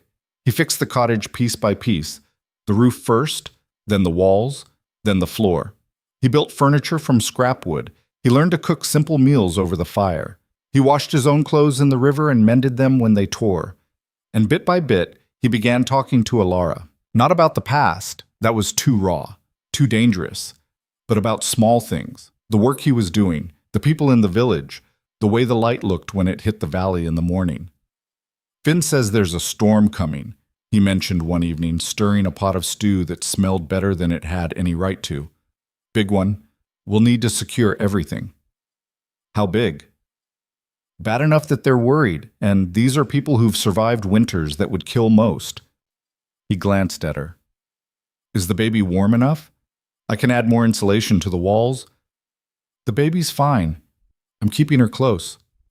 Alara was nursing Mara, the infant's tiny hand wrapped around her finger. But more insulation wouldn't hurt. He nodded and went back to the stew. They ate in silence, the way they'd been eating for weeks. Not comfortable exactly, but not hostile either. Just two people existing in the same space, learning how to be around each other. After dinner, Rowan started working on the walls while Alara settled Mara for sleep. The baby was getting better at sleeping through the night, which meant Alara was getting actual rest for the first time in months. She watched Rowan work, the focused way he measured and cut, the careful precision he'd developed. His movements had changed, lost the aristocratic grace and gained something more grounded, more real. "Can I ask you something?" she said. He looked up. "Anything." "Why are you really here? And don't give me the speech about love and redemption. I want the truth." Rowan set down his tools and came to sit across from her. His face was shadowed in the firelight, making him look older than his years. "The truth is, I didn't know what love was until I lost it," he said quietly. "My father raised me to see marriage as a business arrangement, women as property, emotion as weakness. And I believed him because I didn't know any different. When we married, I saw you as an obligation, something I had to tolerate to secure the family line. I know. I lived it. I know you did, and I'm sorry for that. More sorry than I can ever express." He leaned forward, but when you left, when you were just gone, it was like someone ripped a hole in the world, and I couldn't understand why it hurt so much. I barely knew you. I'd barely spoken to you. How could losing you feel like losing everything? Alara said nothing, waiting. It took me weeks to understand. All that time I thought I didn't care about you. I was lying to myself. I cared so much it terrified me, so I buried it. Told myself you were nothing. Convinced myself that what I felt was just... He stopped, searching for words. Just the wound to my pride. But pride doesn't make you search through every town and village in the country. Pride doesn't make you sell everything you own for one more chance. That's not pride. That's love. And I was too much of a coward to admit it until you were gone. "Pretty words," Alara said. "But words are easy." "I know. That's why I'm here. Doing this." He gestured at the cottage, at the tools, at himself. "Because words mean nothing without action, and I'll spend the rest of my life proving to you that I've changed, if that's what it takes." "What if it's not enough? What if I can never forgive you?" "Then I'll accept that, but I'll still stay. I'll still be here for Mara, if you'll let me. Even if you never want me as a husband again, I want to be her father, a real father, not the kind of father mine was." Alara looked down at her sleeping daughter. Mara's face was peaceful, unaware of the complicated legacy she'd been born into. "You can't just decide to be different," she said. "It doesn't work that way." "I know, but I can try. Every day I can try." He met her eyes. "And maybe someday that'll be enough." The storm hit 3 days later. Greta hadn't been exaggerating.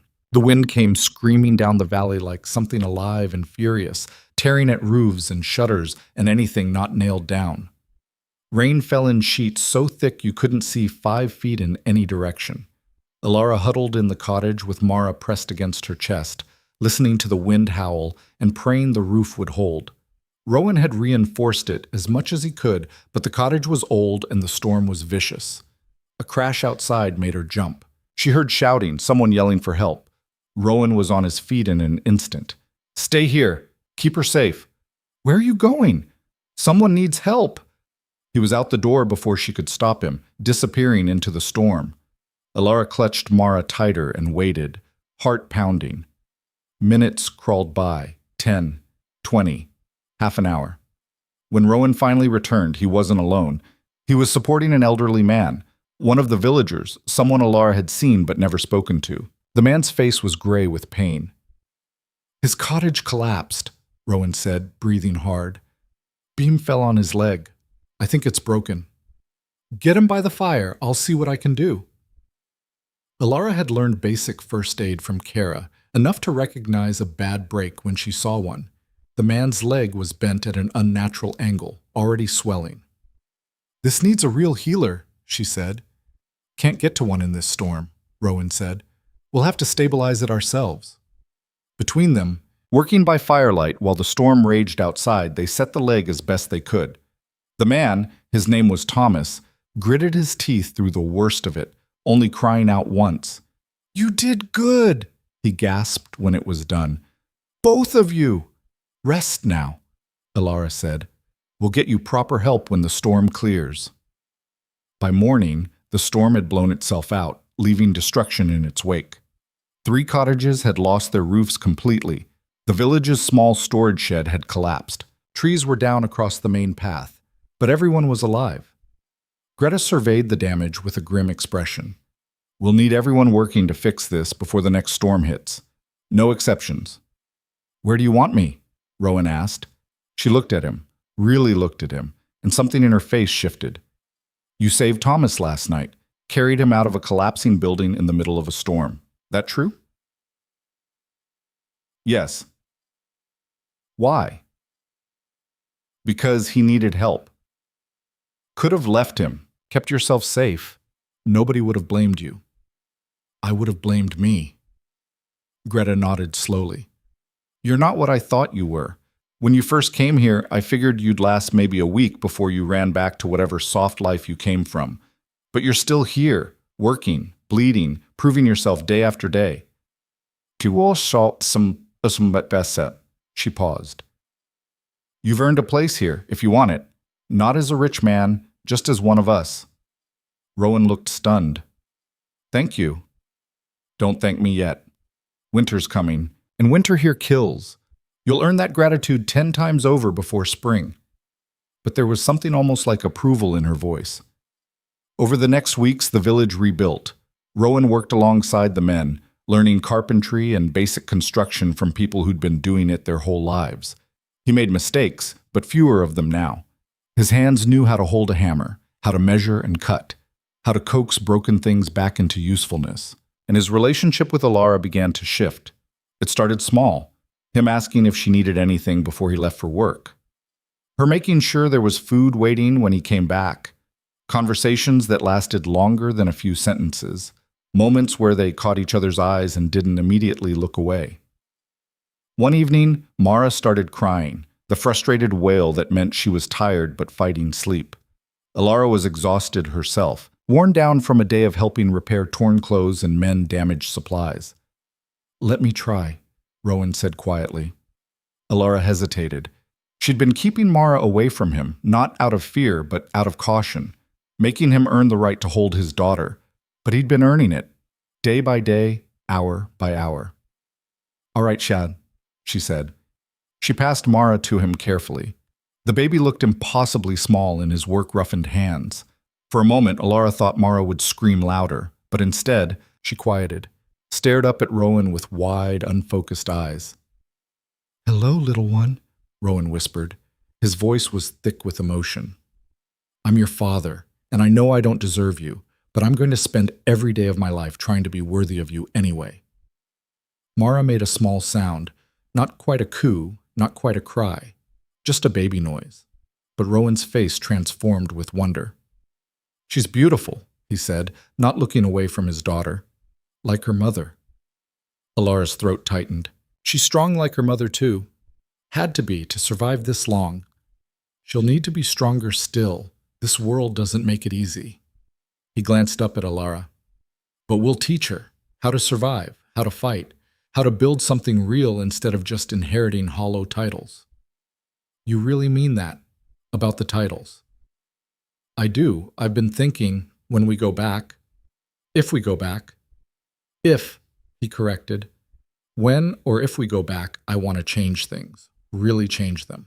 The way estates are run, the way titles work. I want Mara to inherit not because she's my child, but because she's earned it, built something worth inheriting. Alara stared at him. You can't make a daughter your heir. The law can be changed or challenged or ignored. His voice was fierce. I'm a duke, one of the most powerful men in the country, at least on paper. If I can't use that power to protect my daughter, to give her the future she deserves, then what's the point of having it? It was the most radical thing she'd ever heard him say. In their world, titles passed to sons. Always sons. Women were married off, used for alliances, discarded when they'd served their purpose. But Rowan was talking about breaking that entirely. They'd fight you, she said. The other nobles, your peers, they'd say you were mad. Let them. I've spent my whole life doing what I was supposed to do, being what I was supposed to be. Look where it got me. He looked around the cottage. Rough, humble, real. I lost everything that mattered because I was too busy protecting things that didn't. I won't make that mistake again. Mara yawned, her tiny mouth opening wide. Rowan laughed, an actual, genuine laugh that Alara couldn't remember ever hearing before. She's tired, he said. Give her here. I'll put her down. But when Alara reached for the baby, Rowan pulled back slightly. Can I try? I want to learn how to do this. It was such a simple request, but it carried the weight of everything they'd been through, every moment of distance, every wall they'd built. All right, Alara said, but if she cries, I'll give her back immediately. She talked him through it, how to hold Mara's head, how to swaddle her properly, where to lay her so she'd sleep safely. Rowan followed every instruction with the same focused attention he gave to carpentry, and when Mara finally settled into sleep, he looked at Alara with something like awe. I never thought I'd have this, he said quietly. Have what?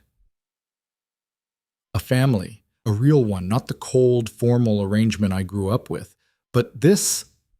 He gestured at the cottage, at the sleeping baby, at Alara. This messy, difficult, real thing we're building. We're not building anything yet. You're still proving yourself.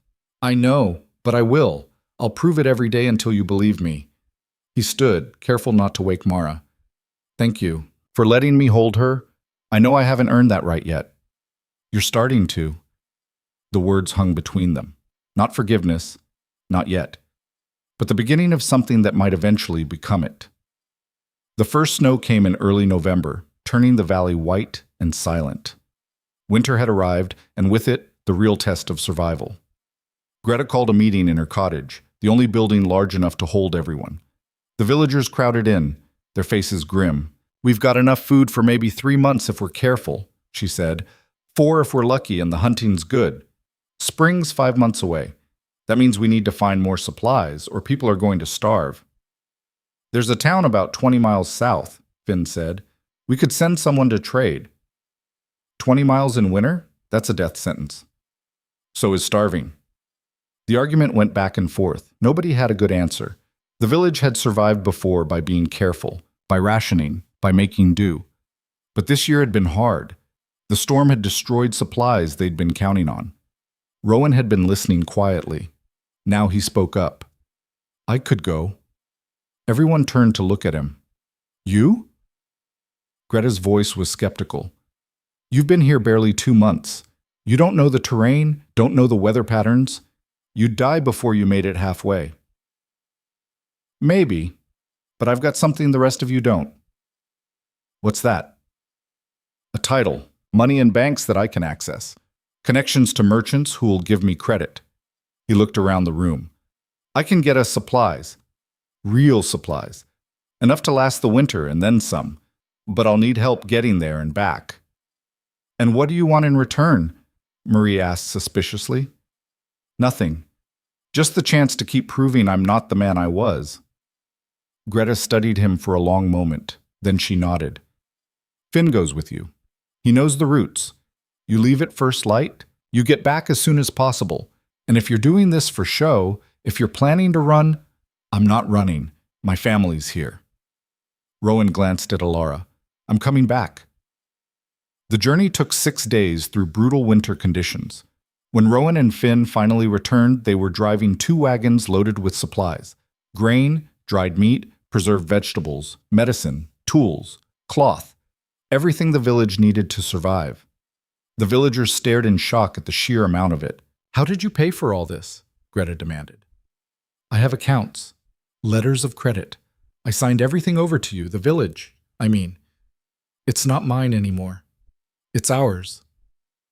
Rowan was exhausted, covered in frost, barely able to stand, but his voice was steady. "I meant what I said. This is my home now. These are my people. I'm not leaving." Greta's eyes were suspiciously bright. She cleared her throat roughly.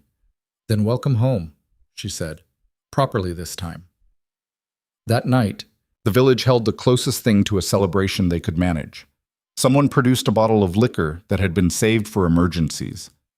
Food was shared, stories were told, and for the first time since arriving in Thornwick, Alara and Rowan sat together, not as strangers sharing space, but as partners who'd survived something impossible. "You really gave it all up," she said quietly. "The money, the control, everything. I told you, I don't need it anymore." He was watching Mara, who was sleeping peacefully in her makeshift cradle. "All I need is right here."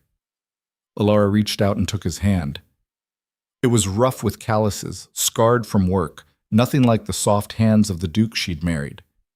"You've changed," she said. "So have you." "We've both changed. Question is whether it's enough." "I think it might be." He squeezed her hand gently. "But I'm willing to wait as long as it takes for you to be sure." "Good, because I'm not sure yet." "I know, and that's all right." They sat in comfortable silence, listening to the sounds of the village around them. For the first time in months, maybe years, Alara felt something close to peace. She'd run from a nightmare and built something real. She'd survived when survival seemed impossible, and now maybe she was learning to trust again. It wasn't a happy ending, not yet, but it was a beginning. Winter in Thornwick was brutal in ways Alara hadn't imagined, but it was also strangely beautiful. The snow transformed the harsh valley into something almost magical, and inside the cottage that Rowan had rebuilt with his own hands, there was warmth that had nothing to do with the fire. Mara was thriving. At 4 months old, she'd grown from a fragile, premature infant into a baby with fat cheeks and strong lungs. She smiled now, real smiles that lit up her whole face. And she'd started reaching for things. Alara's hair, the wooden toys Rowan had carved, the firelight dancing on the walls. "She's going to be grabbing everything soon," Rowan said one morning, watching his daughter wave her tiny fists. "We'll have to watch her constantly." "We already do." "True." He was preparing breakfast, porridge with dried fruit, the kind of simple meal he'd learned to make. "But it'll be different when she can move on her own, crawling, walking, getting into everything." Alara smiled at the image. "I can't wait to see that." "Neither can I." They'd settled into a rhythm over the winter months, not quite married in the way they'd been before, but not strangers either. Something new. Something they were building together through shared work and quiet evenings, and the endless demands of caring for an infant in a harsh environment. Rowan slept on a pallet by the fire while Alara and Mara took the bed. He never pushed for more, never demanded the rights he technically still had as her husband, just existed in her space, proving day by day that he'd meant everything he'd said. And slowly, carefully, Alara was beginning to trust him. "I've been thinking," she said, watching him feed the fire, "about what happens when spring comes." Rowan went still. "What do you mean?" "We can't hide here forever. Eventually, someone will recognize you, or word will spread. And then what?" "Then we deal with it." "How?" "Your family will demand you return. The other nobles will expect you to resume your duties. They'll say you've gone mad, living in poverty, with a bastard daughter. Mara is not a bastard. She's my legitimate heir." "The world won't see it that way. Not when they find out I ran from you while pregnant. They'll assume the worst." Rowan abandoned the fire and came to kneel in front of her. "Then we make them see the truth. We go back, together. and we tell them exactly what happened.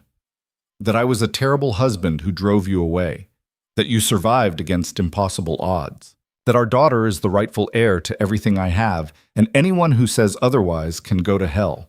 You can't just declare a daughter your heir. The law? The law is written by men who benefit from it staying that way. But laws can change. His voice was fierce. I'm the Duke of Thornmere. I have wealth, power, influence. If I can't use that to protect my family, then what good is any of it? They'll fight you every step of the way. I know, but I'm ready for that fight. He took her hands. The question is, are you ready to go back? Because if you're not, we stay here. We build a life in Thornwick and forget the rest of the world exists. Alara looked around the cottage. It was small and rough and nothing like the grand estate she'd fled, but it was real, built with honest work, filled with something Halgrave House had never had. I'm not ready yet, she said quietly, but I think maybe soon, maybe when spring comes and Mara's stronger, then that's what we'll do. We'll wait until you're ready. 3 weeks later, the decision was made for them. A rider came up the valley road on a gray afternoon, his horse exhausted and his clothes marking him as someone from the city. The whole village gathered to see what news he brought. I'm looking for the Duke of Thornmere, the man said, breathing hard. I was told he might be in this region. Greta stepped forward. What business do you have with dukes? Urgent business. His Grace's father has died. The estate is in chaos. If the Duke doesn't return immediately to settle matters, everything will fall apart. The words hit like a physical blow. Rowan's face went white. When? He asked. The rider turned to him, recognition dawning. Your Grace, we've been searching for weeks. Your father died a month ago. The estate managers have been trying to hold things together, but there are creditors demanding payment, tenants threatening to leave, legal challenges to the succession. You're needed. Desperately. Rowan looked at Alara. She could see the conflict in his eyes, the pull of duty against the life they'd been building. Give us a moment, she said to the rider. They walked back to the cottage in silence. Inside, Mara was sleeping peacefully, unaware that her world was about to change. I have to go, Rowan said. The estate employs hundreds of people. If it falls apart, they'll all suffer. I can't let that happen. I know.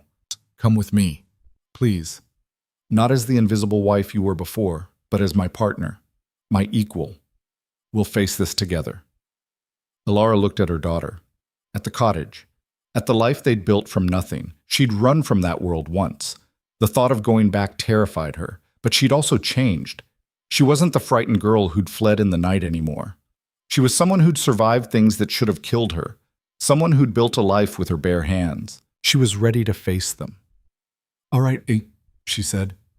We'll go back. But on our terms. We're not hiding anymore, not pretending. We tell them the truth about everything. Everything. Everything. What you did, what I did. How Mara came to be born in a stranger's home instead of a proper hospital. All of it. Rowan looked terrified, but he nodded. If that's what you want. It's what has to happen for us to move forward. They left Thornwick 3 days later, taking Mara and enough supplies for the journey. The villagers gathered to see them off. You'll come back? Greta asked. She'd grown fond of them over the winter, though she'd never admit it directly.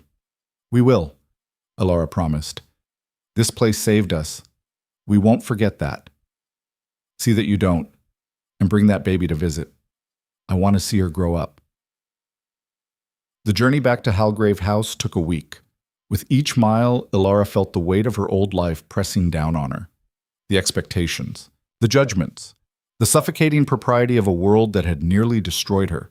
But she also felt something else, strength, the knowledge that she'd survived the worst this world could throw at her, and she was still standing.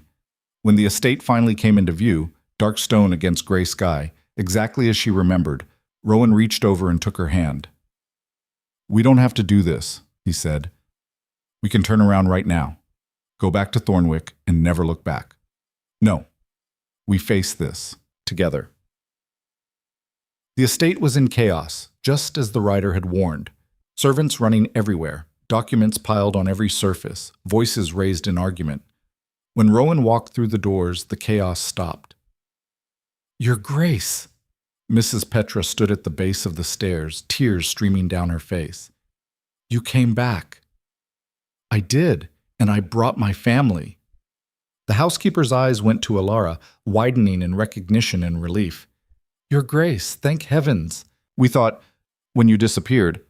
"I know what you thought. We'll explain everything, but first I need to see the estate managers. We need to stabilize this situation."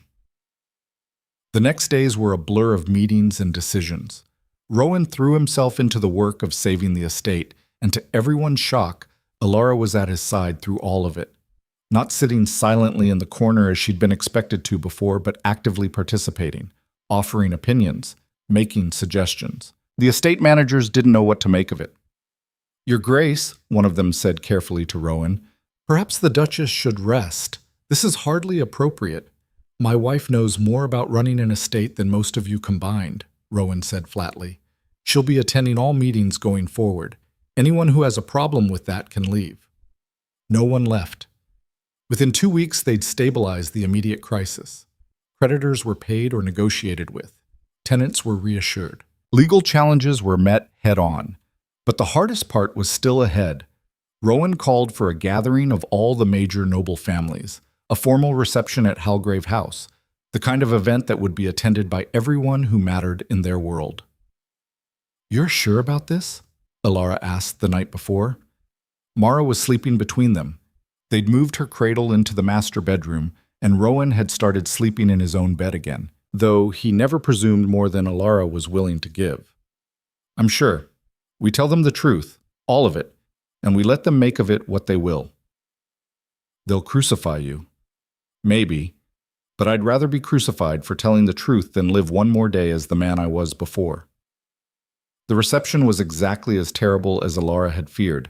The grand hall filled with nobles in their finest clothes, all of them whispering behind fans and gloved hands. The scandal of the missing Duchess. The mystery of where they'd been. The baby whose birth had been kept so quiet. Rowan stood at the center of it all, Alara at his side, and waited until everyone had arrived. Then he raised his voice. "Thank you all for coming. I know there's been speculation about where my wife and I have been these past months. Tonight, I'm going to tell you the truth. All of it. And I'm not going to apologize for any of it." The room went silent. 3 years ago, I married Alara Whitcomb because our families decided it would be politically and financially advantageous. I treated her like property, like furniture. I was cold, cruel, and utterly indifferent to her suffering. I took mistresses openly. I humiliated her constantly. And when she became pregnant with my child, she was so desperate to escape me that she ran away in the middle of the night with nothing but the clothes on her back. Gasps rippled through the crowd. Alara felt every eye turned to her, saw the shock and judgment and fascination. Rowan continued, "My wife spent months running from me, living in poverty, working menial jobs, sleeping in boarding houses and barns. She gave birth to our daughter alone, in a stranger's home, because she would rather risk dying in childbirth than let me anywhere near her child. And when I finally found her, instead of dragging her back, I asked her to let me prove I could be better. So I did. I sold everything I owned. I learned to work with my hands. I lived in a village where no one knew my name or cared about my title. And I slowly, painfully, earned back a fraction of the trust I'd destroyed." The silence was deafening. "I'm telling you this because I'm done pretending, done hiding behind propriety and reputation. My wife is the strongest person I've ever met. She survived things that should have killed her. She built a life from nothing. And our daughter..." He gestured to where Mrs. Petra was holding Mara at the edge of the room. "Our daughter is my heir, not because she's male, but because she's mine, and I will fight anyone who tries to take that from her."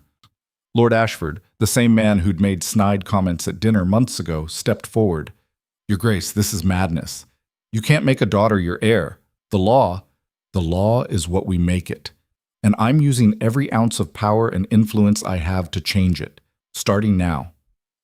The other families will never accept this. Then they can refuse to accept it. But it won't change anything. Mara is my heir. Alara is my wife and my equal partner in managing this estate. And if that offends your delicate sensibilities, there's the door." For a long moment, no one moved. Then, slowly, a woman stepped forward. Lady Charlotte, one of the oldest and most respected members of the nobility. "I think," she said carefully, "that what you're describing sounds less like madness and more like revolution. Call it whatever you want. And your wife agrees with this plan?" All eyes turned to Alara. This was her moment.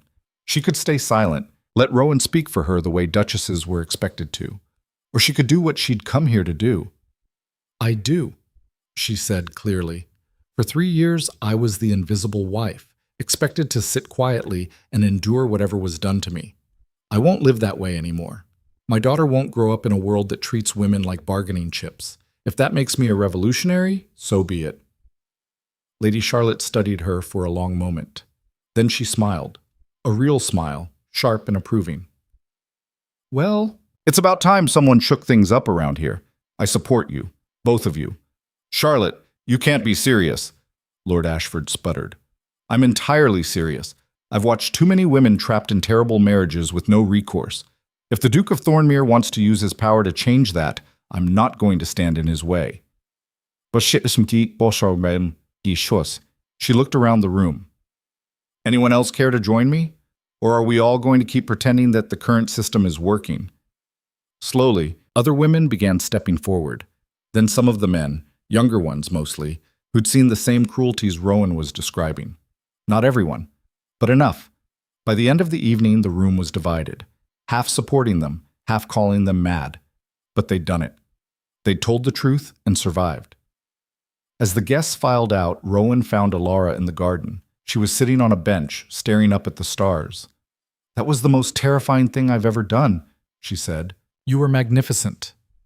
I don't know if we accomplished anything. Half of them think we're insane. Half of them are inspired. That's enough to start with." He sat beside her. "Whatever happens next, we face it together." Alara looked at him, this man who'd been a stranger, then an enemy, then slowly, painfully, something more. "I forgive you," she said quietly. Rowan's breath caught. "What?" "I forgive you for what you did before, for the pain you caused. I don't forget it. I'll never forget it. But I forgive it.